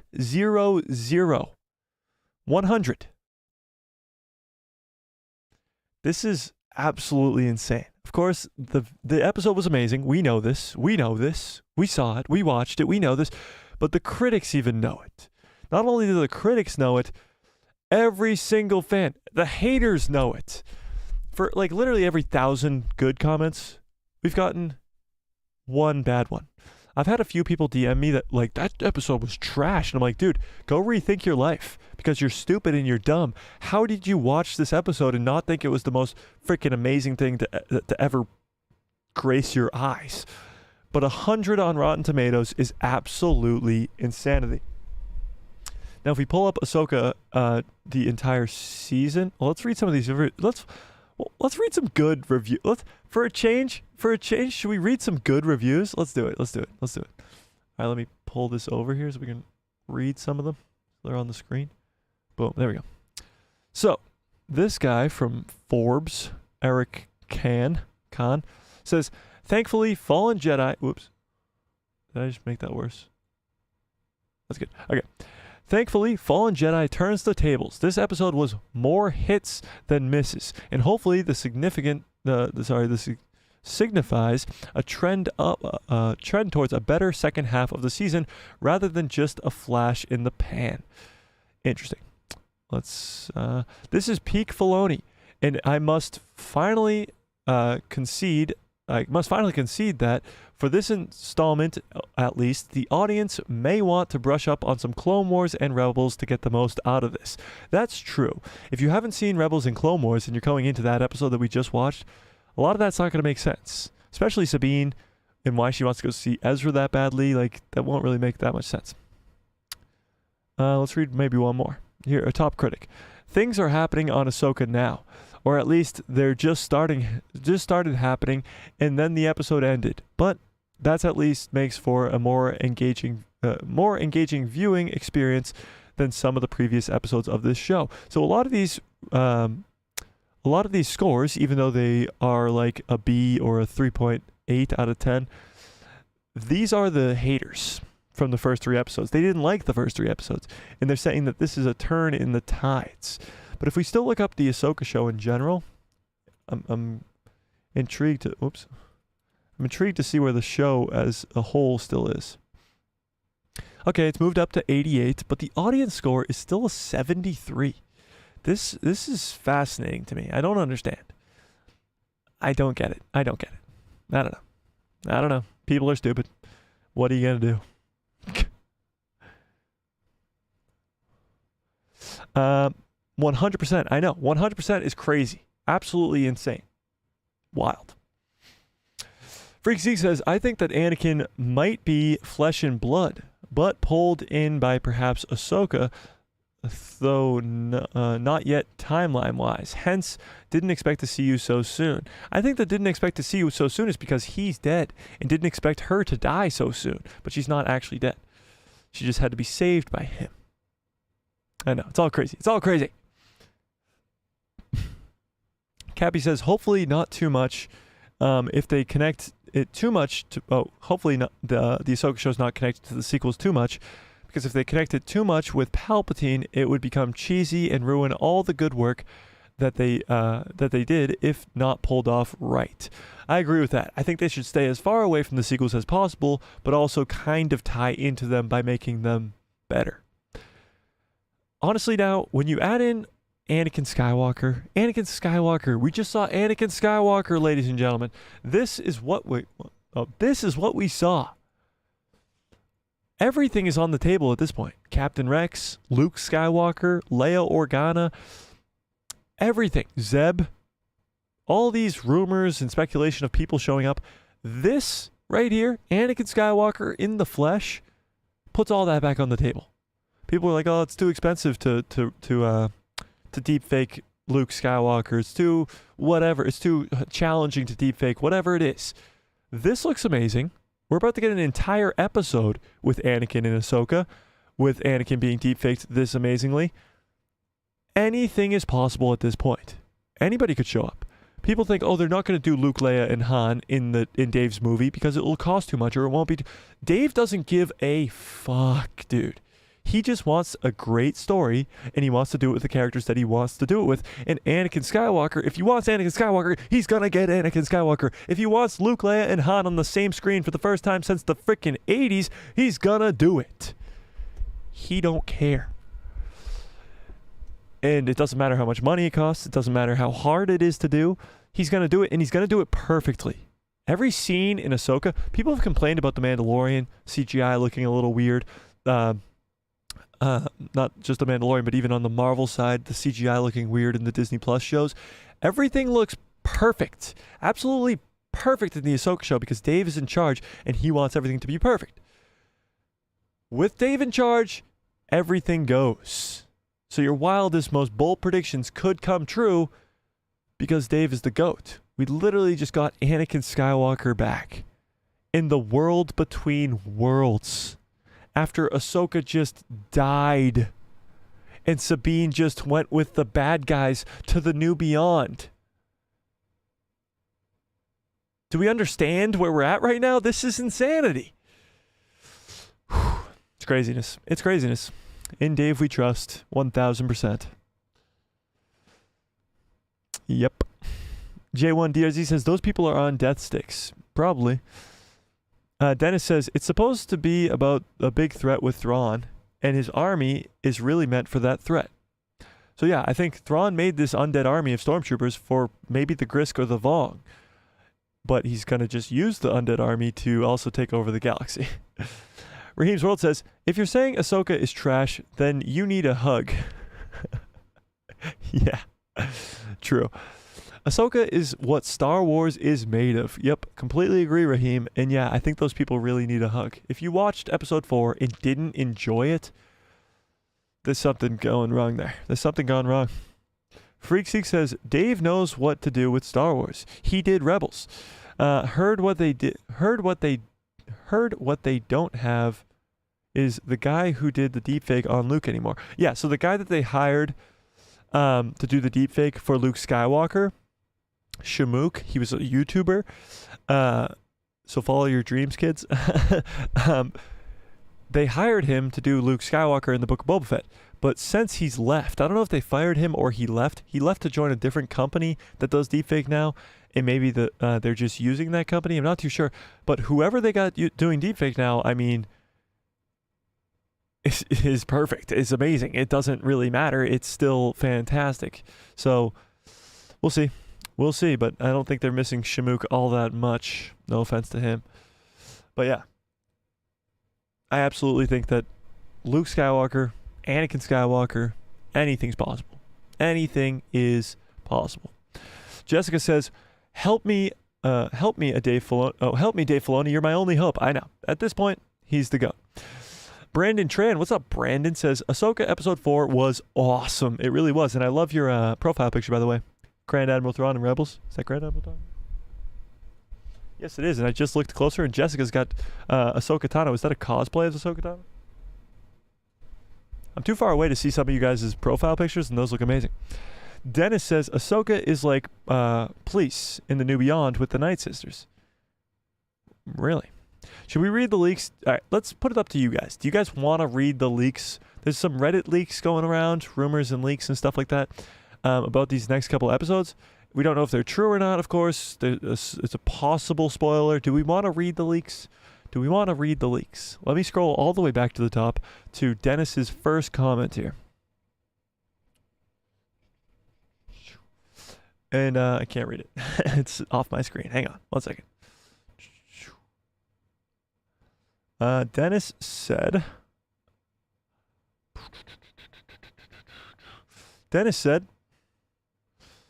come on. Let me see it. Sorry, Dennis. 1 second. I can't read it. But he says, I think Sabine will meet Thrawn and Ahsoka will meet Ezra in episode 6. So here's what I think he's talking to, okay? No? You guys are saying no to the leaks? All right, no leaks. Okay. Read the leaks. No leaks, please. I want to be surprised by Ahsoka. Okay, no leaks. Boom. There you go. No leaks. All right. So here's what I think is going to happen. I haven't read the leaks, okay? But here's what I think is going to happen, okay? And yes, there's a cosplay of Ahsoka. That's sick. There. That's awesome. That's so cool. Okay, just had to get a closer look. Here's what I think is going to happen. I think Sabine is going to come face to face with Thrawn in this next episode, which is going to be amazing. Again, like I said earlier, they have to introduce Thrawn as like badass as they introduce Palpatine.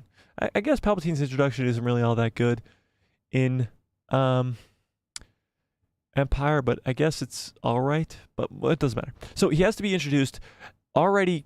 Like, you have to just know that he's more powerful than Baylan, than Shin, or not even powerful, but more badass than Baylan, Shin, Moff Gideon, all these people. He has to be at the level of Palpatine. He has to be at the level of Palpatine when he's introduced. So Thrawn's introduction is extremely important because there's a ton of people, casual fans, that are watching the Ahsoka show that have never seen Rebels. So they don't know who Thrawn is. So they have to get, the first impression of Thrawn has to be a good one. And I do think it will be a good one, but we'll see. We'll see.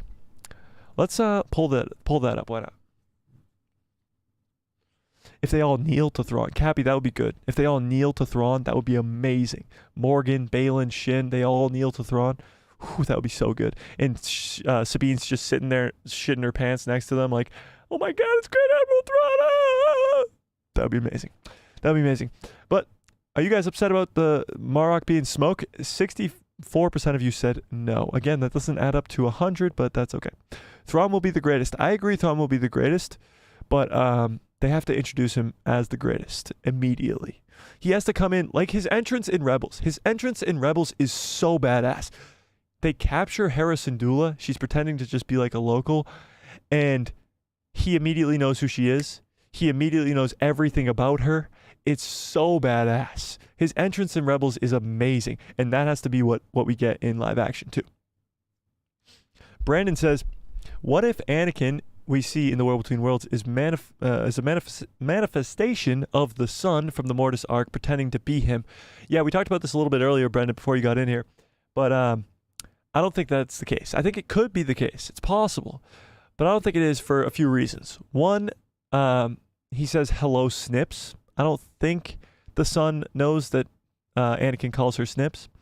Anakin's the only one who calls her Snips, and he's just friendly with her. If it was the Son, why even bother being friendly? And why even pretend to be Anakin? That's just my take, but it's possible. J1DRZ says, those people need to watch Rebels. I know. People need to watch Rebels. It's my biggest recommendation. Whenever somebody hasn't watched any like shows, Rebels or Clone Wars is the first thing you should watch. And probably Clone Wars because Ahsoka is introduced in that first. But the animated stuff it's just animated, which takes people away from it, which is a bummer. Shouldn't be the case. All right, let me pull this up. Do you think we will see Thrawn in episode 6? Oh, sorry, 5. 5. Do you think we'll see Grand Admiral Thrawn in episode 5? I think we will. I think this will be the introduction of Grand Admiral Thrawn. I think this will be the first time we see him in live action, and I do think it will be the most badass entrance of any character we've seen in a long, long time. Like Vader in A New Hope badass when he comes into the ship and just is choking the guy, and he's like, he's take her away, whatever he said. I forget what he says, honestly, but he's choking the guy and then he just throws him to the ground. Like, badass. We need something like that. Of course, he doesn't have the Force, so we can't get that specific thing, but you know what I'm saying. All right, hour 35. All right, we're good. We're good for time. We're good for time. Brandon says, that's a good take on Anakin's appearance. Yeah, so I do think it's just Anakin. I think it's just Anakin after Return of the Jedi. It's Force Ghost Anakin. He saved Ahsoka. And what he says is, hello, Snips. I didn't expect to see you so soon. So he's been dead for a while, and he didn't expect her to die this quickly. Now, she's not dead, but he didn't expect to have to save her so soon. Yeah. Freak Seek says, gotta be singing the Star Wars theme, but just say Thrawn as the lyrics come upon him. Gotta be singing. Oh, Thrawn is singing the Star Wars theme? Well, I hope we get Thrawn's theme. Thrawn's theme in Rebels is so damn good. Oh my goodness, it's amazing. So I hope we get to see that. Does Salvi, am I saying that right? Does Salvi says, just subscribed. I love your enthusiasm. Well, I love your enthusiasm, and I love your profile picture. Anakin Skywalker, did you know he just showed up in episode 4 of the Ahsoka show? And welcome to the channel. Thanks for the subscription. You're the best. Honey Badger says, yes, I think Thrawn will walk in halfway through or at the end of the episode. And apologies, I'm still here listening. I'm just doing things around the house, so I'm not as active in chat. How could you, Honey Badger? How could you? Are you kidding me? You're not listening to me and chatting in my chat? Have you lost your mind? Make D-Max do the stuff around the house. Jesus. Just kidding. Dominic says, Thrawn walks in and you hear his theme and Morgan kneels and says, Master. Oh my God. Imagine. They all kneel. Baylan and Shin kneel too. Imagine. What if he's just chilling? Like, what if Thrawn is there, but he's chilling with a bunch of Night Sisters? Or he even already has his undead army, like, ready to go. Holy crap. This is going to be insane. This is going to be wild. Dominic says, he just says, welcome. Nico says, hey, everybody. What's up, Nico? How we doing? Cappy says, kind of looks like the Thrawn entrance is on the Eye of Sion. I think that might just be later on. We do see that in the trailer. Yes, that's what we see. But I think his entrance isn't going to be on the eye. He's not going to just like board the eye right away. I think they're going to land somewhere and go see Thrawn. I don't know how they're going to do it. I mean, they have to. Is this new galaxy going to look differently than the old galaxy? I don't know. It's going to be interesting. There's so many questions that are going to be answered in these next couple weeks and even in this next couple days. It's going to be amazing. Cappy says, oh, wait, I just read that. Honey Badger says, I am listening. I have lost my mind. Okay. I would if he was here. He's my apprentice after all. Listening, just off doing things. I'm in a time crunch. Don't worry about it. Brandon says, Thrawn's theme, Thrawn's web is a masterpiece. Like the iconic Force theme. It really is. And the best part is, the guy who's doing the music for Ahsoka is doing the music, or did the music for Rebels. He did the music for Rebels and the Clone Wars. So, Kevin Kiner, is it Kevin Kiner or Calvin Kiner? He's doing the music for both. And the soundtrack for Ahsoka so far has been absolutely amazing. But when Thrawn shows up, I'm going to lose my shit. I'm going to absolutely lose my mind. I was rewatching my reaction to the end of that episode that we just watched. Should we watch it? Do you guys want to watch my reaction? Just like the brief couple seconds of it, because it's freaking hilarious. But it was amazing. It was amazing. Thrawn, just sing Thrawn. Should I just sing Thrawn, Freakseek? Cappy says the planets are cubes, not balls. I certainly hope so. I certainly hope so. The planets are cubes, not balls in this new galaxy. That's what it is. That's how you can tell the difference. The planets are cube-shaped. Yeah, yes. Yes. That's awesome. That's awesome. Whew. All right. Should we watch my reaction? Because it's quite funny. I'm watching it anyway. I don't care what you guys say. I don't care what you say. By the way, I did, if you guys, have you guys, give me a 1 into the chat if you guys have watched the video I did today on the ending explained for the Ahsoka episode 4. Did you guys watch that video? Did you guys watch that video? And if you haven't, what the hell are you waiting for? Go watch that video. But, it is quite good, if I do say so myself, but, I don't even know where I was going with this. Why did I bring up that video? I don't know. All right, let's watch this. This is quite funny. Okay, here we go. Let's watch my reaction in real time. This is me reacting to when Anakin shows up, okay? Actually, let's rewind it a little bit here. Get the jaw-dropping moment. Jaw-dropping moment. Are we ready? Let's turn the volume up a little bit here.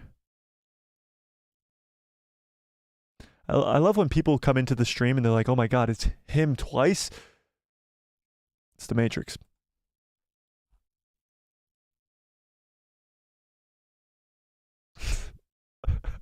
What? What?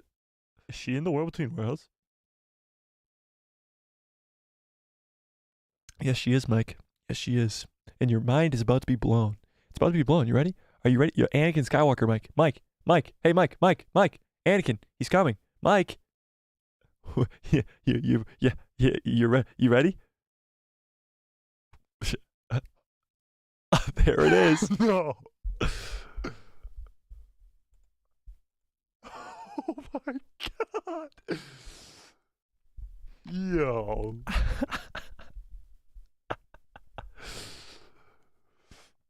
Why? Why is she there?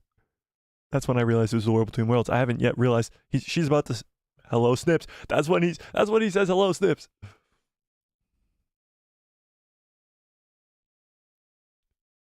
I said don't turn around. I can't handle it. I can't. Shut the fuck up. What? Don't show him. Don't show him. Don't show him. Are you kidding me? This is amazing. This is amazing. And then I think for the next like 10 minutes, I can't put a sentence together. Pretty much. The next like 10 minutes, I literally can't put a sentence together. That was amazing. Give me a 1 into the chat if you were there live. Give me a 1 into the chat if you were there live. I literally cannot put words together for like minutes after this. All right, I literally don't say a word for a long time. So yeah, that was my reaction. That was my reaction. Holy crap, that was insane. I just got chills even watching my own reaction to that. That was amazing. That was awesome. Yeah, that was amazing. Yeah, you guys were there. That was the best. That was amazing. Yeah. Okay. Dominic says, only me that realized Mike had tears of joy in his eyes. Yeah, I definitely did. I definitely did. Freakseek says, scene reaction where fans were left in tears. Yeah, 100%. There was so many people that were just bawling their eyes out. It's a big thing, Hayden Christensen coming back. I mean, he did just a few years ago, or last year, whenever it was. But it's a big thing when it's him and his apprentice. People who've been fans of the Clone Wars for 15 years, these two characters for so long now, this is a big moment. Big moment. Dennis says, I think Ezra and Thrawn will work together, but at the right moment for Thrawn's own thing. Yeah, what do you guys think about Ezra? Is he going to be light side? Is he going to be dark side?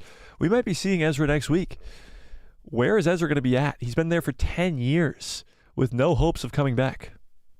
What do we think? Nico says, that was a genuinely surprised reaction. I love it. Oh my God, my jaw hit the freaking floor, dude. It was amazing.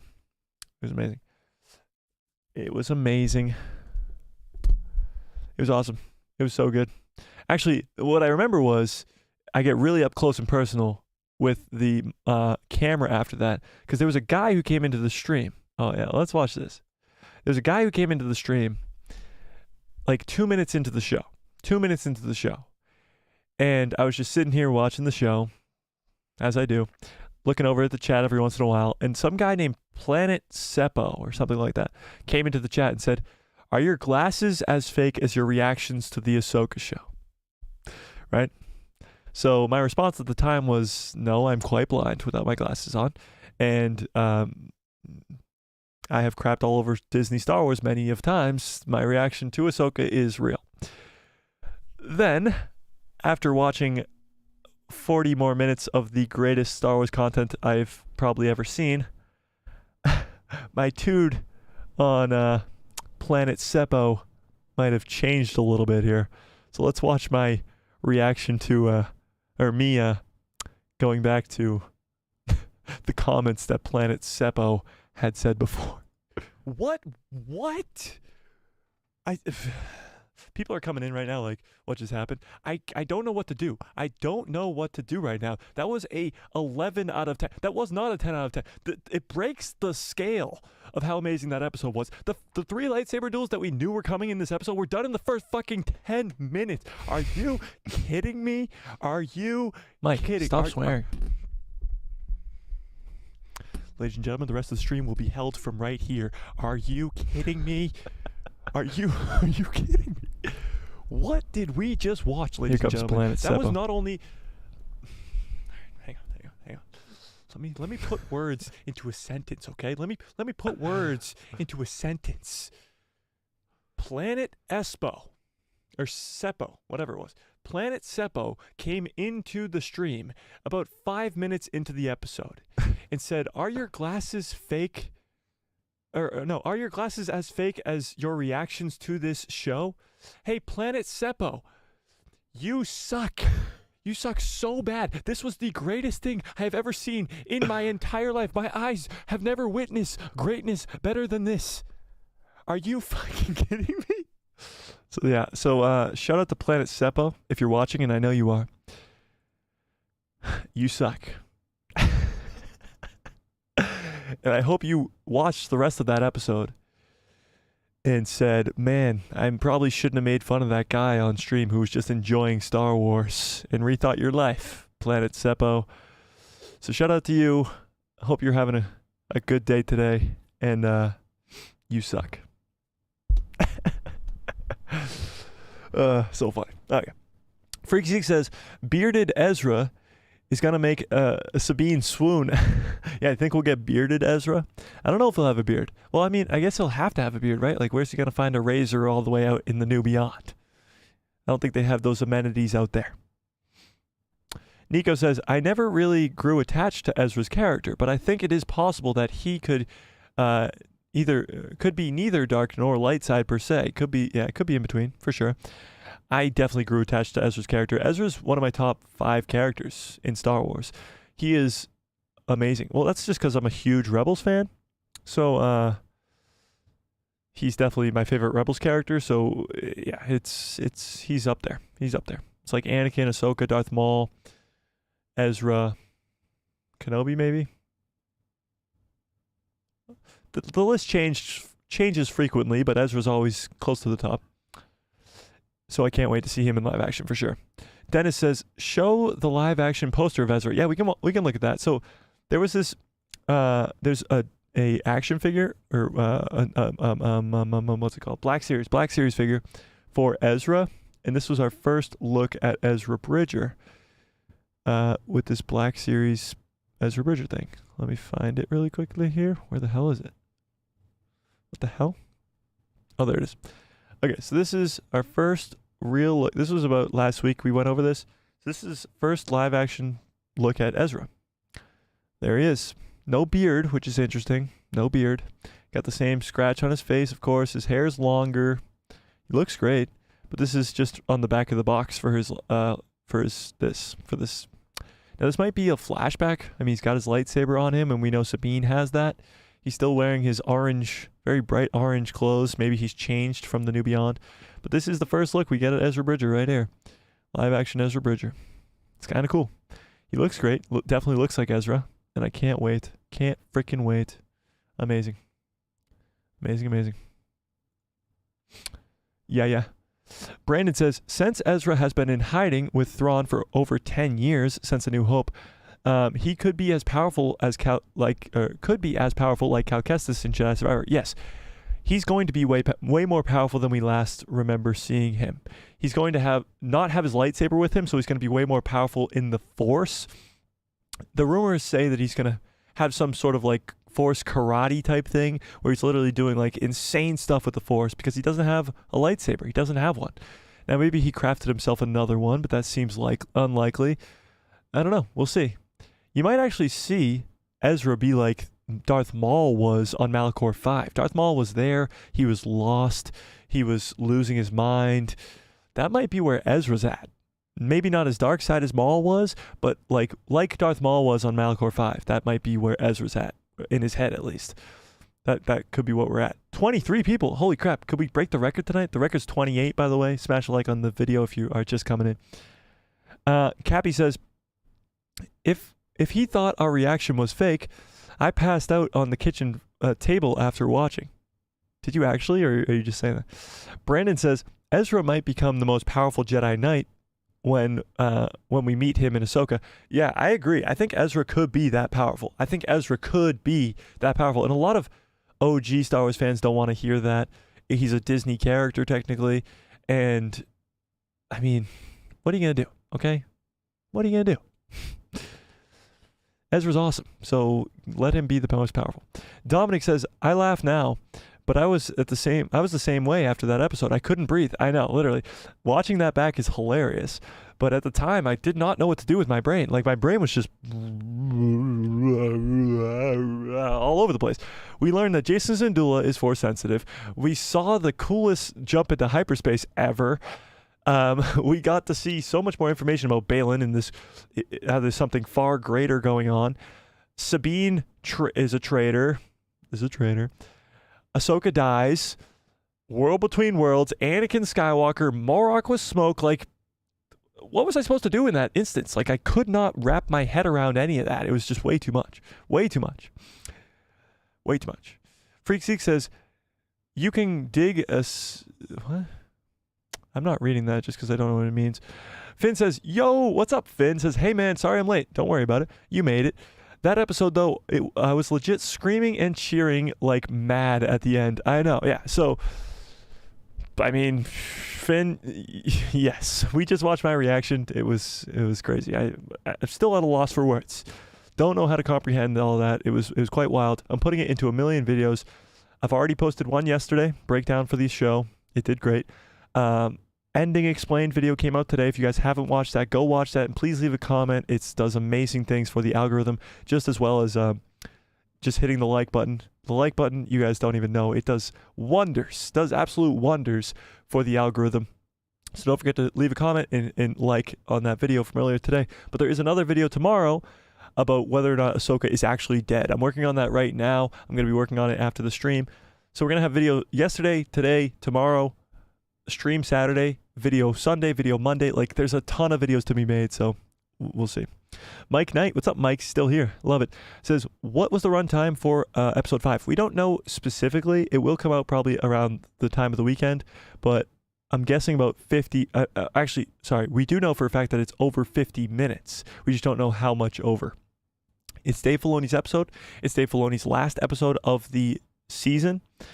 Directing wise, at least, he wrote all the episodes. So I think it's going to be a lot longer, maybe 55 to 60 minutes, I'd guess. I mean, they are putting it into the movie theaters, so it has to be at least that kind of 60-minute mark. Cappy says, I was He said, I was constipated, but Ahsoka episode 4 cured me. Well, that'll do it. Cappy, is your picture a penguin? I gotta look more at you guys' profile pictures. Is that a penguin? Dominic says, Ezra always had underrated Force feats in Rebels. After 10 years of time to connect with the Force, he could easily be overpowered. And yes, I love Ezra. Yeah, Ezra really did a bunch of cool stuff with the Force in Rebels that doesn't get talked about nearly enough. Like, right away, with very little training, he's able to control, like, Purrgil, or communicate with Purrgil, Loth cats, those weird creatures from that weird planet that's also in the Clone Wars. You guys know what I'm talking about, right? Weird planet, weird creatures. He's able to control a lot of creatures, but he also becomes very strong with the Force very quickly. Now, he still is very young, too. So after 10 years of growing up, 10 years training with the Force, and literally nothing else to do all day, he's going to be powerful as balls. Like, he's going to be so damn cool, so damn powerful with the Force, and I can't wait. I literally can't wait. Ezra has a lightsaber in the poster. He does have a lightsaber in the poster, but isn't that just his lightsaber from before? Let me check it out again. Yeah, that's just his lightsaber from Rebels. Now we know Sabine has that lightsaber, so Ezra doesn't. And maybe he gets it back. I don't know. Do you think Sabine will give Ezra his lightsaber back? Yeah.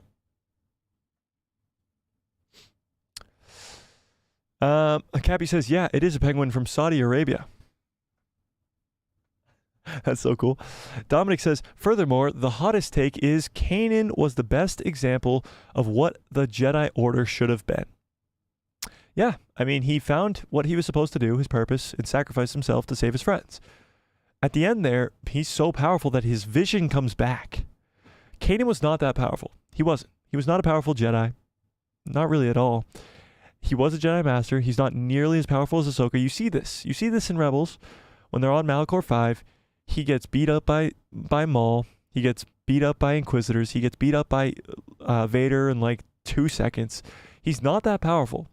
But at the end there, when he's saving his friends, he gets his eyesight back. He is tapped into the Force right there. And that's when he's probably at his most powerful before he dies. And he probably is very, very powerful. But he was never like a really, really powerful Jedi. But he was what the Jedi were supposed to be. It's very similar to Obi-Wan. Now, Obi-Wan's more powerful than Kanan, for sure. But Obi-Wan never fell to the dark side. He was always like the Boy Scout type when it came to Jedi. He was what Jedi should be. But he was never the most powerful. Anakin was always more powerful than him. Even Yoda was more powerful. Even Mace Windu was more powerful. But Obi-Wan was what Jedi should be. And that's kind of what Kanan was as well. Indeed. J1DRZ says, do you think that Ezra will be the guy in Clone Wars who was trapped and was the only one who knew Dooku had made the clone army? Do you think Ezra will be the guy in Clone Wars who was trapped? He was the only one. I don't follow J1. I don't know what you're talking about. I don't know what you're talking about. Mike says, what if Ezra don't want to come back? Ooh, interesting. What if he doesn't want to come back to the galaxy? What if he's mad at them for not coming to save him sooner? They're like, guys, I literally sent you a message that said, come help me, and you didn't come help me. What the hell? Interesting. What if he doesn't want to come back? What if he likes this new world in this new galaxy? Huh, maybe. It's possible. I guess it's possible. He probably has a home by now. I mean, 10 years, you'd think he'd create a home of some sort. Finn says, did you see the photo of Kanan that Hera had on her dashboard of the Ghost? Live action Kanan flashbacks, perhaps? Wait, what? Either way, that's a nice touch, though. What? Finn, for real? Do you have Finn, you're in the Discord, right, Finn? Send that to the Discord. Do you have a picture of that? Do you have a picture of that? Finn, send that to the Discord. Finn, Discord, now! Was Kanan really on the dashboard of the Ghost? That would be crazy. Dominic says, Kanan had a boo and a kid and never fell to the dark side. That's true. That's not really the Jedi way, though. That's not the Jedi way. He had a kid and a wife. That's not the Jedi way. Brandon says, Ezra and Thrawn could be on Tanalorr, since they're in an uncharted territory far from the Outer Rim and an entire galaxy. No, Tanalorr is in the Star Wars galaxy, we know. It's just in the Outer Rim, and it's near Kobo, behind like a nebula type thing. So Tanalorr is in the galaxy. Tanalorr is not in this new galaxy or the new beyond or whatever you want to call it. So Tanalorr is a completely different thing. It is a good theory. I do think Tanalorr will come into play because Cal Kestis. Sorry. But Tanalorr is not in that new galaxy. I like the theory, Brandon, but no. J1DRZ says, like Season 6, Episode 10. That guy. What? Of Clone Wars? Season 6, Episode 10. I don't know what you're referring to. Oh, you mean Ezra's going to be like that guy? I thought you meant Ezra is that guy in Clone Wars. I was like, that doesn't make sense. Ezra is like that guy. Okay, I get you. Ezra is like the guy who knows about the clone army. Oh, okay, I get you. So Ezra's the guy who knows about Thrawn's army and has to warn the heroes about this undead army. Yes, I think Ezra will be that guy. Ezra will be a lot of... Ezra talking to Sabine or even Ahsoka will have a lot of explanation as to what's going on. What happened. I think we'll definitely get a flashback of how Thrawn and Ezra arrived to the New Beyond, how they survived going through hyperspace with the windows being shattered in that Star Destroyer. I think all that will be explained. And maybe even in a flashback it will be explained. But I think we will get some flashbacks to Thrawn and Ezra's first arrival there. I think maybe even you get introduced to Thrawn and Ezra in Episode 5, and Episode 6 starts off with the explanation of this new galaxy and the first appearance of Thrawn and Ezra into that new galaxy. I definitely think that's possible. Yeah. Mike Knight says, did anybody break down the star chart at the end of the episode? Like the names of the planet? Yeah, I think New Rockstar did, I'm pretty sure. I think so. Or Screen Crush. Yeah, Screen Crush might have too. Yeah, they just, a lot of the planets on there is like, I think Mandalore's on there, Cetos is on there, Coruscant's on there, Peridia's on there. That'll be in the new galaxy. Yeah. Finn says, just put it in the Discord. Ooh, interesting. Where? Oh, found it. Oh my God. How do I open this? Open. Oh, here it is. This is the Ghost, and that's Kanan Jarrus right there. This is a very blurry picture, but thanks again, Finn. Kanan Jarrus, live action. Picture of him in the cockpit of the Ghost. Awesome. That's so cool. Way to catch that, Finn. What a good eye right there. That's awesome. That's amazing. Cool little detail from Dave Filoni, as always. The GOAT himself. That's awesome. Kanan live action. Confirmed. Maybe flashbacks. It's possible. It's possible. Very, very cool. Swagger like us. What's up? Swagger says, now they see why the Clone Wars and Rebels fans say in Filoni we trust. In episode 4 of Ahsoka broke the internet. And the naysayers on YouTube have been MIA since episode 4 went viral. That's true. You have not seen those people who are usually saying, oh, this episode sucked. Oh, this episode sucked. Making those videos. Actually, one person on Instagram DM'd me one of those videos. This was a person who didn't like the episode. He wanted to prove to me why this episode sucked. I don't know. He expected me to watch that video, but let's actually watch the. You guys want to watch the video? Let's watch the video. Should we watch the video? The video is titled Ahsoka Review. Disney doesn't care about Star Wars. Season 1, Episode 4. Should we watch it? Should we watch it? Do we dare? Do we dare? J1DRZ says, do you think that Ezra and Thrawn could be allies? I don't think they will, but I think it is possible, yes. Yes, watch it. Yes, watch it. All right, let's watch it. Slice Bread Studio, what's up, Slice Bread?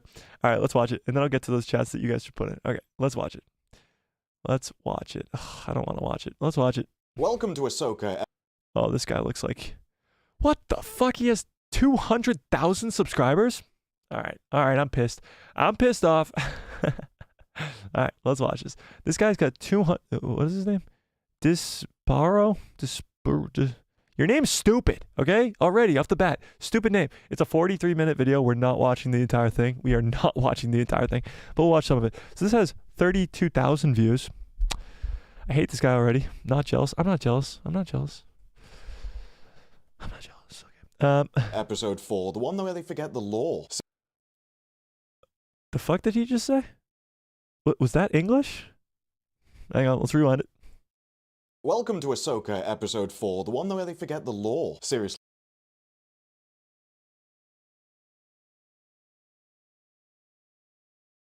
His name is stupid. His face is stupid. His voice is stupid. The first sentence out of his mouth is stupid. This guy must be stupid. The one where they forget the lore. Please elaborate. Welcome to Ahsoka, episode 4, the one where they forget the law. Seriously, it takes them 30 seconds before they forget what happens in the previous episode. We start with them in the ship and they're running repairs. Sabine's trying to contact the fleet for backup, but the comms are down, along with the power. Yes, that would be the same power that was working at the end of the previous episode where they landed the ship perfectly safely.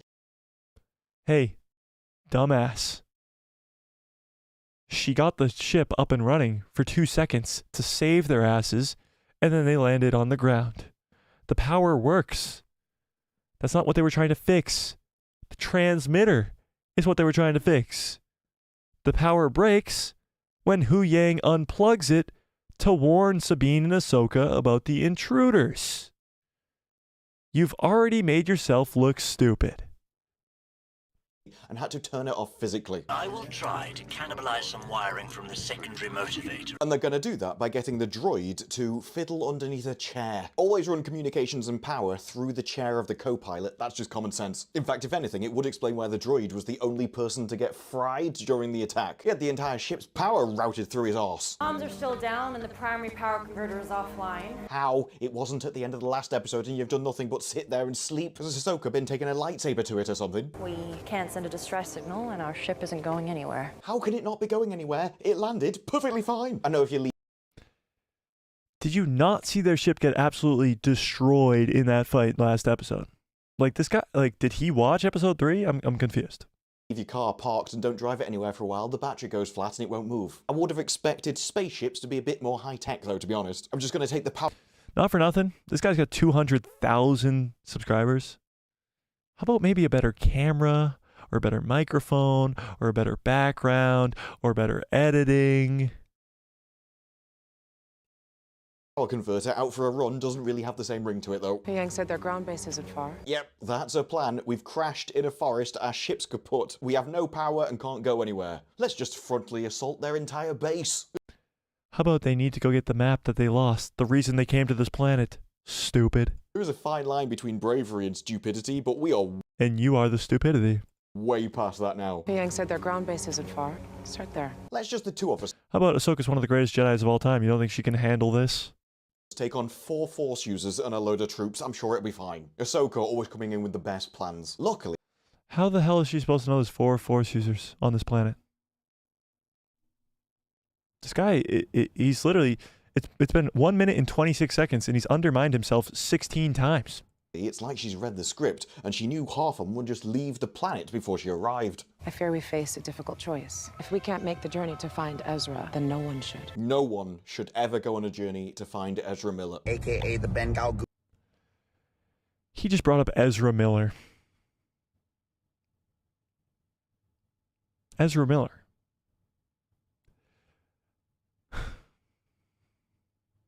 I don't know if I can watch this video anymore. Ezra Miller.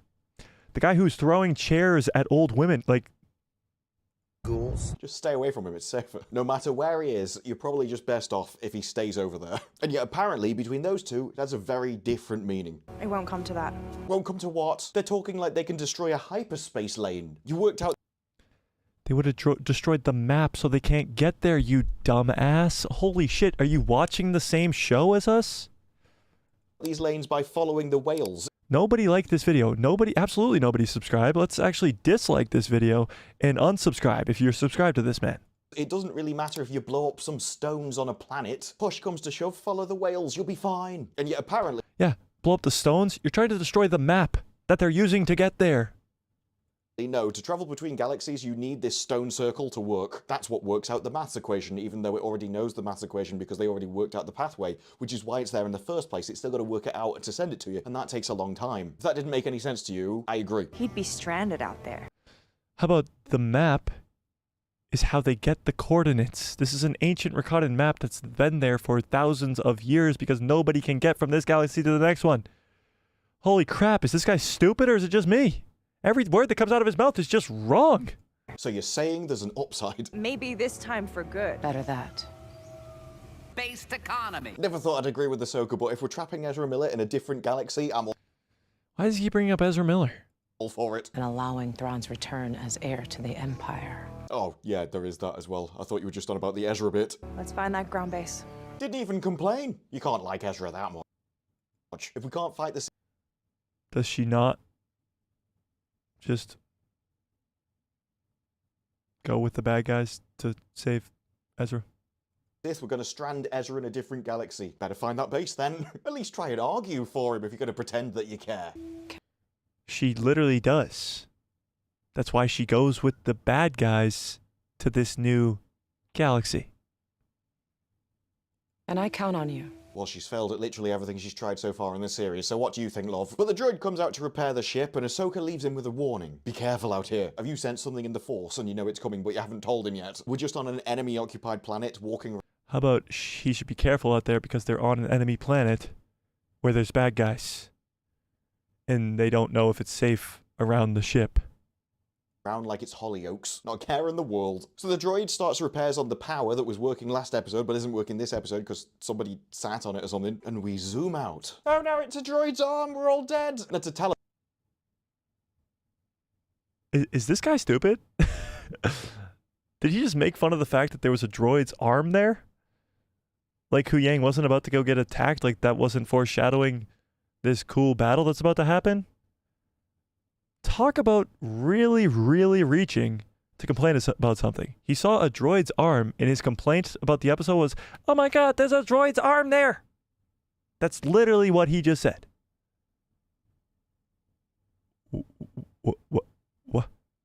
What?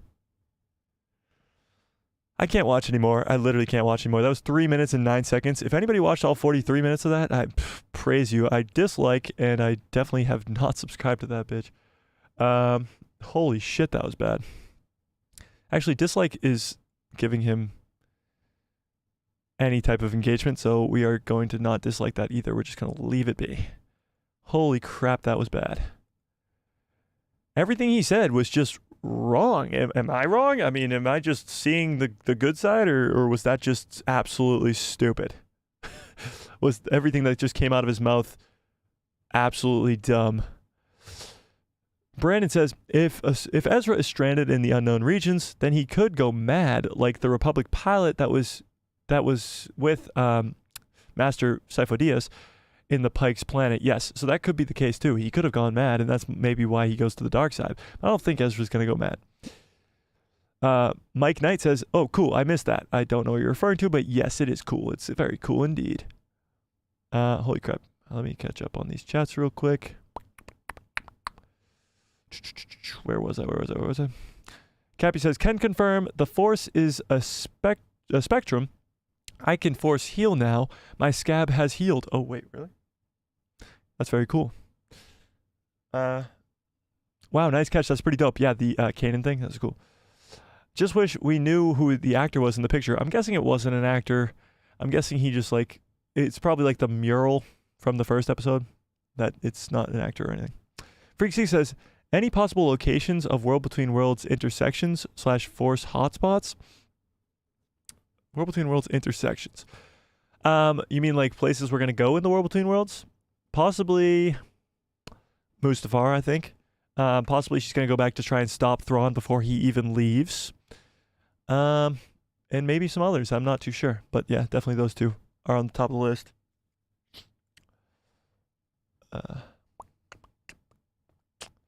Yes. Watch it. We watched it.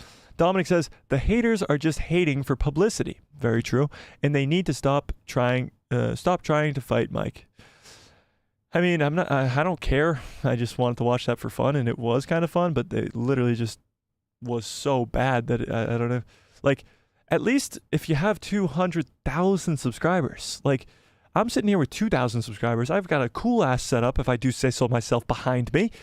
I got a bomb ass microphone right here, bomb ass camera, bomb ass PC that cost a lot of money, but I want to give you guys the quality that you deserve. I do a lot of time into editing on my videos. That guy literally didn't edit his video at all. It was just him watching the episode. He had no background. His microphone was clipped to his thing and it sucked. And his voice sounded terrible because it was just clipped to the thing and his microphone sucked. And his camera quality was terrible. It was a disaster. Nico says, I bet the person that did this to just be controversial for the sake of it, just for clicks. Yeah, most likely. I mean, there's no way he could have possibly thought that because almost everything he said in that video was wrong.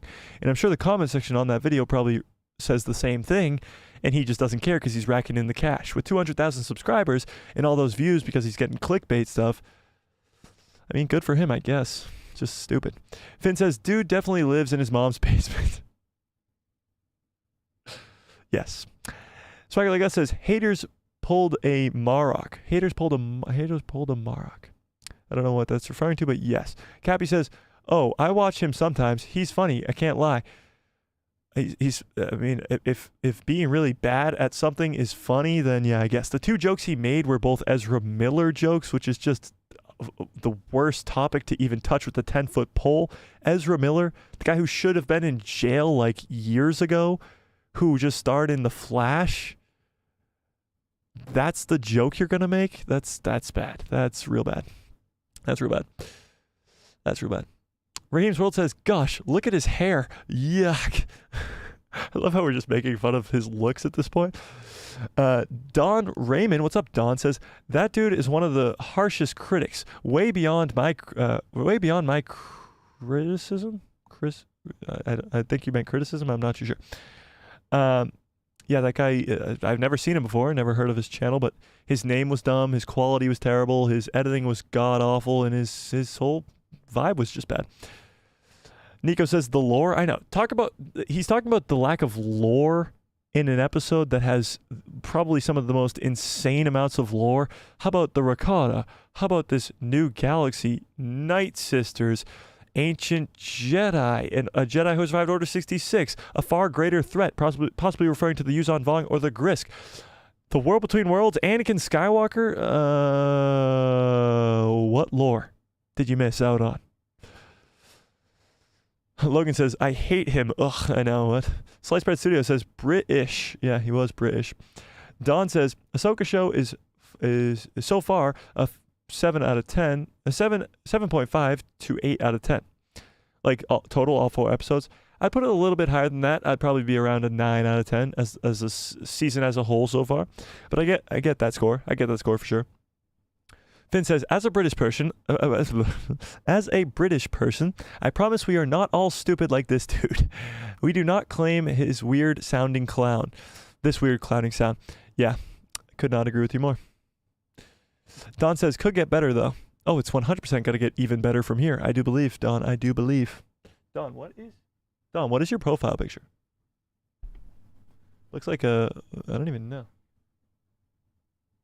What the hell is that? Mike says, we need to come up with a name for people that make money off of fandom's hate. I'm sure there's plenty of names, but they aren't very likable or probably able to be said on stream. Star Wars Stu, what's up, Star Wars Stu? Says, I think Baylan is heavily inspired by Thanos. I mean, he does say how inevitable.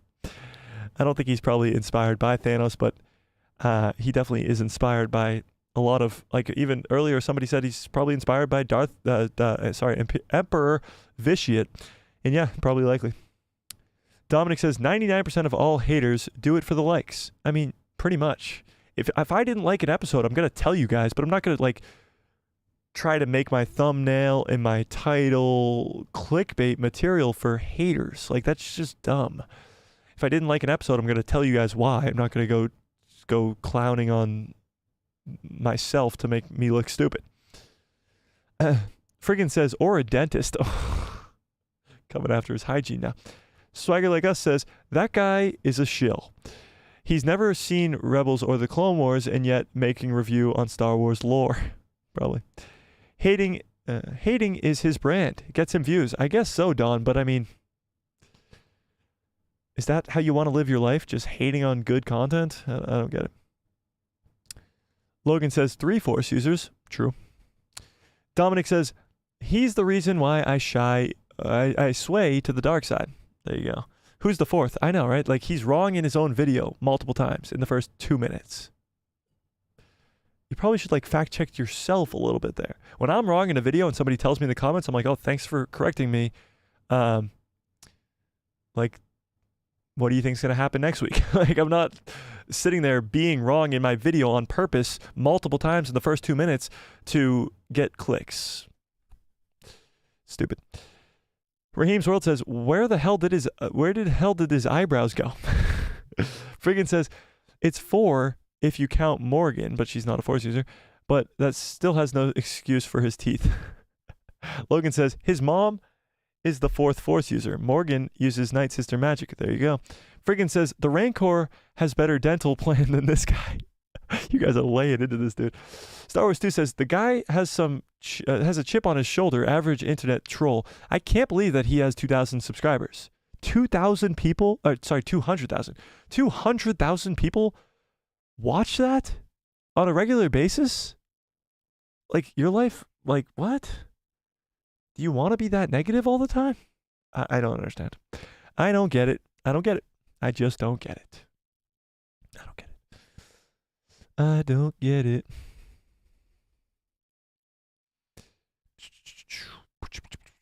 Star Wars 2 says, the sequels definitely hurt, bro. He was nitpicking that shy. The sequels probably did hurt him, for sure, but yeah. Somebody get him some dental floss. Yo, Hu Yang was Grievous. Oh, yeah, that was awesome. I'm fully dark side right now.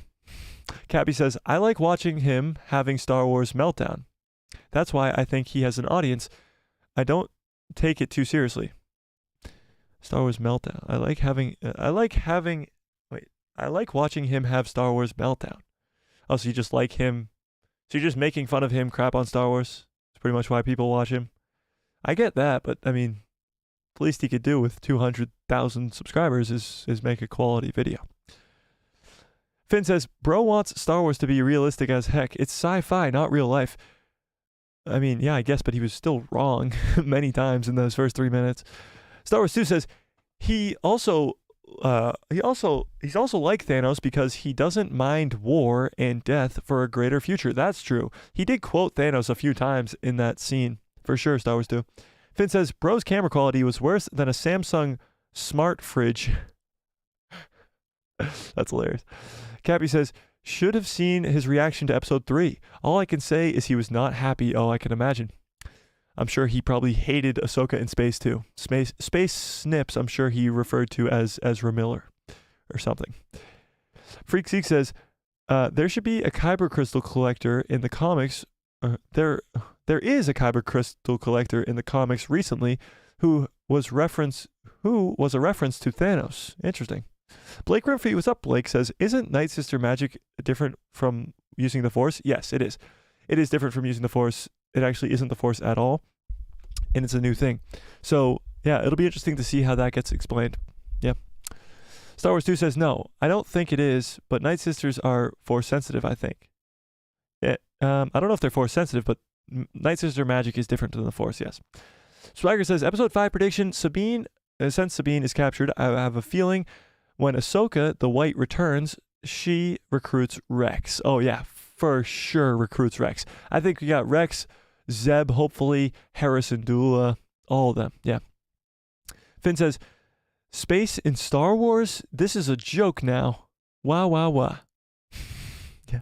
Star Wars 2 says, what if Anakin is now the father of the Force on Mortis? Yeah, Star Wars 2, we were talking about that a little bit earlier before you came into the stream. But yeah, we definitely think that's what's going on here. For sure. Let's see where this poll ended at. 71% of you, or 70% of you, doesn't add up to 100, I don't know why, do think we will see Thrawn in the next episode, which is awesome. I can't wait. Saturday stream will be more of like predictions for episode 5 rather than today that was just more going over episode 4. So we'll get into those predictions as we go into Saturday stream. I think this is one of our longest streams. We're at 2 hours and 24 minutes and counting.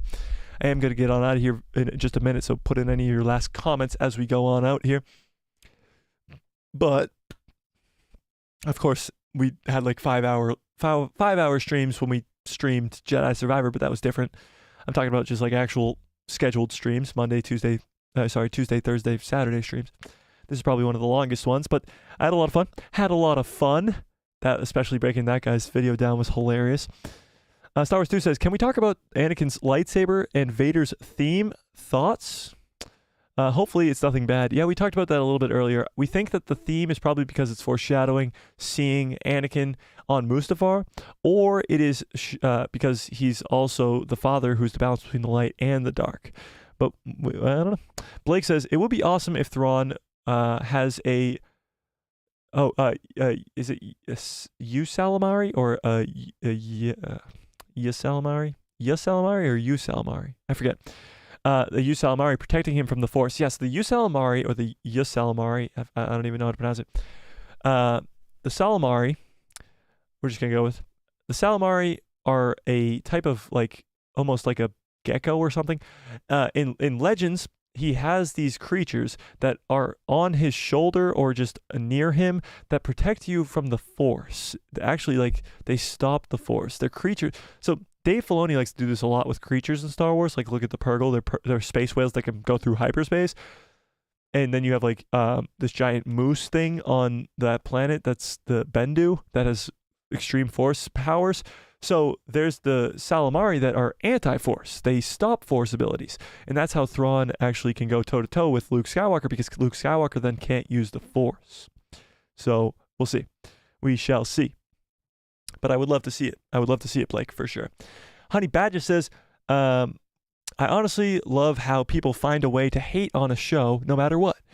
Dave is cooking, and all the episodes so far have been better than the entire sequel trilogy and most of Disney's shows. Agreed. But it's funny because, like, even Rotten Tomatoes, which are critics, have it at an 100 out of 100. Even like IMDb has it at a 9 out of 10. Almost everybody I've seen has rated it 9 or higher. Like, that episode was almost like inarguably good, and he still somehow for 44 minutes breaks down the whole entire episode and craps all over it. Like, I don't know. Star Wars 2 says maybe Anakin will give Ahsoka a tour of the world between worlds because Vader is looking through the portal. Wait, what? Maybe Anakin will give Ahsoka a tour because he became Vader looking through the portal. Oh, a tour of him turning into Vader, his fall to the dark side. That would be insane. That would be insane. Logan says, devoted only to you, Mike, as the Star Wars content. May the Force be with you. Oh, thanks, Logan. And by the way, I would love to see the Salamari. Yeah, me too. Gotta go. See you later. See you later, Logan. Blake says, glad that you mentioned the Bendu. If he shows up in live action, I will be stoked. Yeah, the Bendu's a very mysterious creature. I don't think we'll see him. But, I mean, you never say never with Dave, honestly, at this point. And we just saw Anakin frickin' Skywalker. Yeah. J1DRZ says, 100% on Rotten Tomatoes, and that man needs a life. Wait, what? Oh, that man needs a life, the guy that we just watched the video, yeah. Honey Badger says, I'm convinced the hate on this show is purely for clicks and views because I quite honestly have no complaints so far other than some of the shorter run times. Yeah, I'm pretty much there with you. Brandon says, hope we see Tamara Morrison appear as old Captain Rex in the next Ahsoka episode. He is the best clone. Oh, 100% Rex is the best clone, but they would have to do something about his accelerated aging. He would be ancient at this time, if not already dead, if they didn't fix his accelerated aging. But yeah, Tamara Morrison is the perfect age to play an older Captain Rex, for sure. ZZM, what's up, ZZM? Says, just found your channel. I am all in on Ahsoka. Oh, that's awesome, ZZM. Welcome to the channel. What is your profile picture? It's just a picture of you. From afar, it looked like a, I don't even know. It looked like something cool. But it is something cool because it's probably your face. What's up, ZZM? Welcome to the stream. Cappy says, so Sabine left her pet and not bring it to on her journey? Oh, the Loth cat? Yeah, I guess so. Friggins says, Thrawn will poop his pants if Bendu shows up. Yeah, I hope so. Star Wars Sue says, Mike, do you think Ahsoka is dead or Anakin saved her? I think Anakin saved her. I'm making a full-on video that comes out at 12 p.m. tomorrow. Watch out for that video tomorrow at 12 p.m. It'll premiere at 12 p.m. Shout out to all you guys who come to the premieres. The premieres are a blast. All the videos premiere at usually 12 p.m. unless there's a huge exception, like something crazy happens and I have to do a video immediately. Usually the videos come out at 12 p.m. Eastern Standard Time, and we premiere them. So that means they go out live, and there's a countdown to them, and I'm live in the chat with you guys, and we can talk about the video as it goes and talk about the topic of the video, and those are just really, really fun. So shout out to all you guys who come to those. They're a blast. But yes, I am making a full-on video about if Ahsoka is dead, working on it right now, and that'll be up tomorrow at 12. So yeah. Freak Seek says, should check out What If Rise of Skywalker was awesome by Prism. Recommended that channel on their episode sequel trilogy rewrite. Oh yeah, Prism. I've heard of them. I haven't watched that video yet, but I've heard it is good. Their rewrite of the sequel trilogy. Yeah. ZZM says, yeah, that's just me. It's cool. It is cool. Picture of you then. Honey Badger says, yes, sir. # premiere people. This is the way. Yeah, it's awesome. Freakin says, I mean, because Bendu predicted his demise. That's true. The Bendu did predict Thrawn's demise. So maybe we do get to see the Bendu again with Thrawn. J1DRZ says, Prism did a great job on all sequel trilogy remakes. That's what I hear. ZZM says, I screamed at my TV when that episode ended. Yeah, we watched my reaction. Maybe, do I have that pulled up still? Oh, yeah. Here, we'll just take a gander at this really quickly here. Because why not? For ZZM, who wasn't here earlier. This was my reaction live. We did a live watch party, of course. Should I fast forward a little bit here?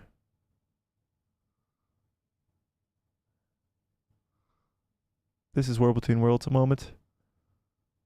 Here we go.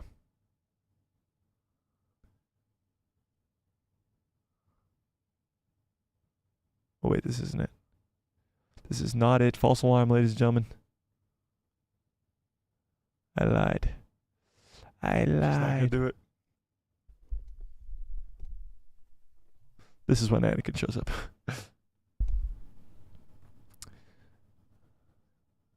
Actually, let's go a few seconds before.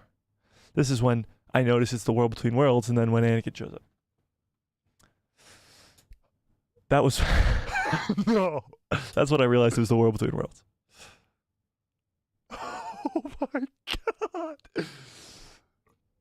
Yo.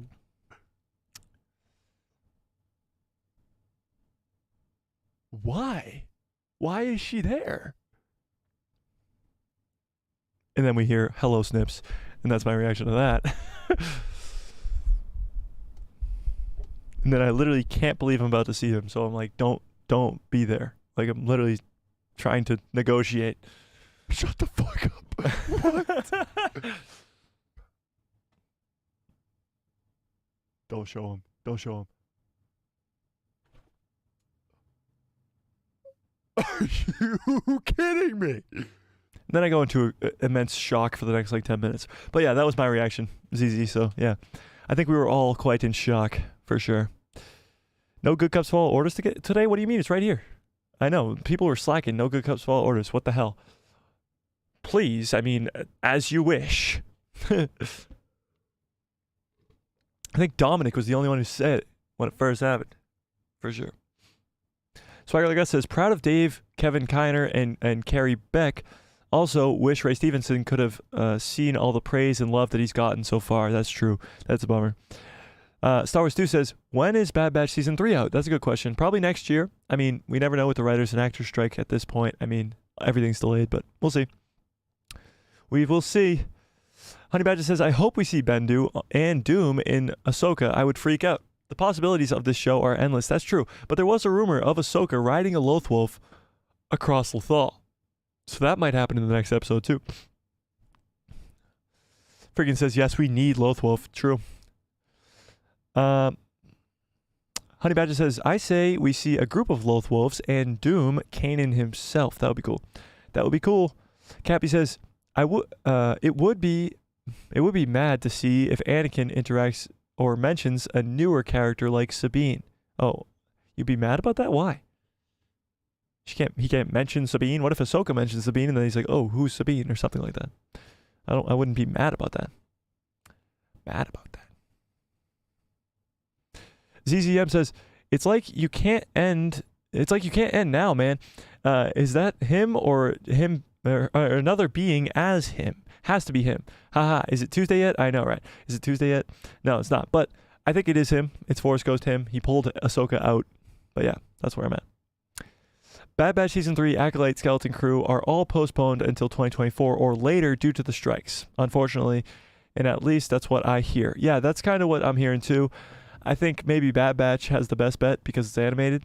I'm sure a lot of it's already done. The voice actors are actors, but we'll see. We'll see. Star Wars 2 says, so did Anakin see Luke before or after this show's events? Maybe she goes and sees Luke after she sees Anakin. Imagine. Wait. What if next week Anakin tells Ahsoka about Luke? What if Ahsoka didn't know about Luke? Wait. What if next week we don't only get Anakin and Ahsoka, we also get Luke Skywalker and Ahsoka meeting him for the first time? Wait.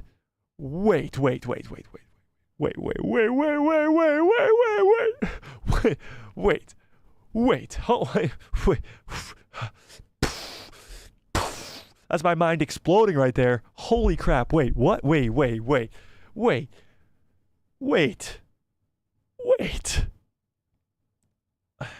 So we know the Ahsoka show takes place right after Mando Season 2.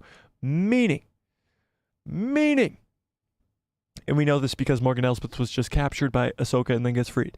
Meaning it hasn't been the Book of Boba Fett yet. Meaning Ahsoka has not had that conversation with Luke yet. Meaning Ahsoka has not met Luke yet because she did not know that Luke existed. Meaning Anakin Skywalker will tell her about it next week in the World Between Worlds. Tell Ahsoka that he has a son who's trying to start a Jedi temple and that she should help him. Are you kidding me? Are you kidding me? Holy crap. Holy crap. Oh my goodness. Okay, this is going to be insane. This is going to be insane.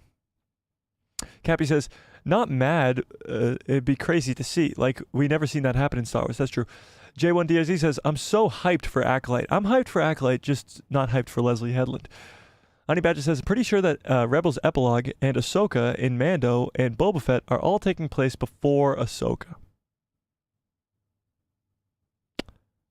No. ZZM says, and that leads to her meeting with him and meets Grogu. Well, she's already met Grogu at this point, but yes, when Luke is training Grogu, when she is there helping him, that scene hasn't happened yet. We could be getting Luke frickin' Skywalker in Ahsoka's first meeting, and first time they do it. Luke Ahsoka for life. All that could be happening next week, ladies and gentlemen. Holy crap. Dave Filoni deserves a raise. Disney, please let Dave Filoni cook and pitch more content. Oh, 100% Swagger. Honey Badger says, Mike doing the best Punisher impression. Gotta love it. That was a pretty good Punisher impression, I must say so myself. Star Wars 2 says, we got a scene where Anakin talks to Luke and Ahsoka at the same time. Oh my God, if we get that scene, if Anakin talks to Luke and Ahsoka, what if a portal opens next to Luke and Ahsoka walks out with Force Ghost Anakin and Luke's like, wait, what's going on here? What? Let me clear my schedule and have a conversation with my dad and his apprentice real quick. Oh my God. Oh my god. Oh my god. Friggin says, surely Ahsoka would have heard of Luke Skywalker, hero of the rebellion. True. True. True. Maybe not. Not necessarily. That's not necessarily gonna happen, friggins. Dominic says, after Ahsoka, Dave will have so much free reign. I hope so. I hope so. J1DRZ says, that would be fire. It would be fire. Honey Badger says, also, Mike, I got one win last night after you left 4 games later, and then I went to sleep. Oh, that's funny. Freak Zeke says, thought it would happen at the same time and a bit after. Thought it was happening at the same time or a bit after Mando Season 3. No, it happens right after Mando Season 2. Maybe the time jump, which there's supposed to be a time jump in this next episode, maybe that time jump, apparently this means time jump, this time jump, maybe that's supposed to take place at the same time as Mando Season 3. That is supposed to take place at the same time as Mando Season 3. So we're going to get the first interactions between Ahsoka and Luke, and then a time jump to Mando Season 3 time. Okay. Yeah. Me too, ZZM. Me too. Me too. Mind blown. Mind blown. Friggin says, everybody shipping Luke Ahsoka. I ship Phasma and Hux. Fucks. That's awesome. Swagger says, the Clone Wars flashback with Plo Koon and Anakin wearing armor. Imagine, that would be so sick. I doubt we'll see that though. Honey Badger says, simply due to the Shadow Council in Mando talking about Thrawn and getting him back somehow, because if Ahsoka took place before Book of Boba Fett and Mando Season 2, Thrawn would already be back. Well, we don't know if Ahsoka takes place at the same time as Mando Season 3, then it can run a little bit later than Mando Season 3, and then Thrawn can show up. True that. ZZM says, they've got to show us the reaction Luke has when he meets his dad's apprentice. Oh, for sure. And I think we could get that next week. Holy crap, that just popped into my head. I might make a full-on video on that. That might be insane. Star Wars Sue says, I wonder if Anakin likes the same guy. I wonder if Anakin's like the same guy Ahsoka remembers, or he acts much more wise and not like she remembers. Yeah, that's true. I wonder if he does act like Clone Wars Anakin, or if he acts like a much more wise version because he turned to the dark side for so long. That'll be interesting. Dominic says, I love the theme in Star Wars of where men are going for older women. Anakin for Padme, Din for Bo, and likely Luke for Ahsoka. Very true. J1DRZ says, what if it is going to be going back in time? Time jump. Oh, the time jump's going back in time? That would be wild. Yeah. Cappy says, go back in time and apologize to Master Skywalker. There's too many of them. Go back in time and apologize to the Master Skywalker. There's too many of them. Kid. Oh, apologize to the kid who he kills. Yeah. Yeah. Sliced Bread Studio says, I feel like Thrawn and Ezra should be scared after going through hyperspace with no protection. Or should be, scarred. Yeah, I think they'll definitely explain that. They'll definitely explain that. There has to be some sort of like thing that comes down that, like, if glass breaks in space, there has to be like, we've seen it before, some like metal thing will come down and fix the window. Maybe something like that happened. I don't know. We'll see. Stop Order 66. That would be too crazy. Yeah, no, they're gonna go back in time and try to do stuff like that, like Ahsoka take the place of Obi-Wan on Mustafar, but it's not gonna work. None of it's gonna work. I hope Ahsoka takes place after the events of Mando Season 2, and Ahsoka talks to Anakin about Luke, and we see Anakin and Ahsoka looking in on Luke, creating his Jedi Temple and Order. But Anakin refuses to interact with Luke, or simply is unable to because he's taken the father place and isn't able to project himself as a Force ghost in the real world, but only in the world between worlds. I really hope we get an explanation as to why we don't see Force Ghost Anakin. I do hope we get that. Yeah, for sure. Can the Chimera fit in the Eye of Sion? I think so. Why wouldn't it be? Why wouldn't it be able to?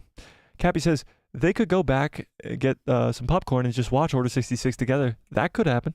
Dominic says there were the Chimera and the Purgle tentacles that were blocking the broken glass. That's true, but I don't know.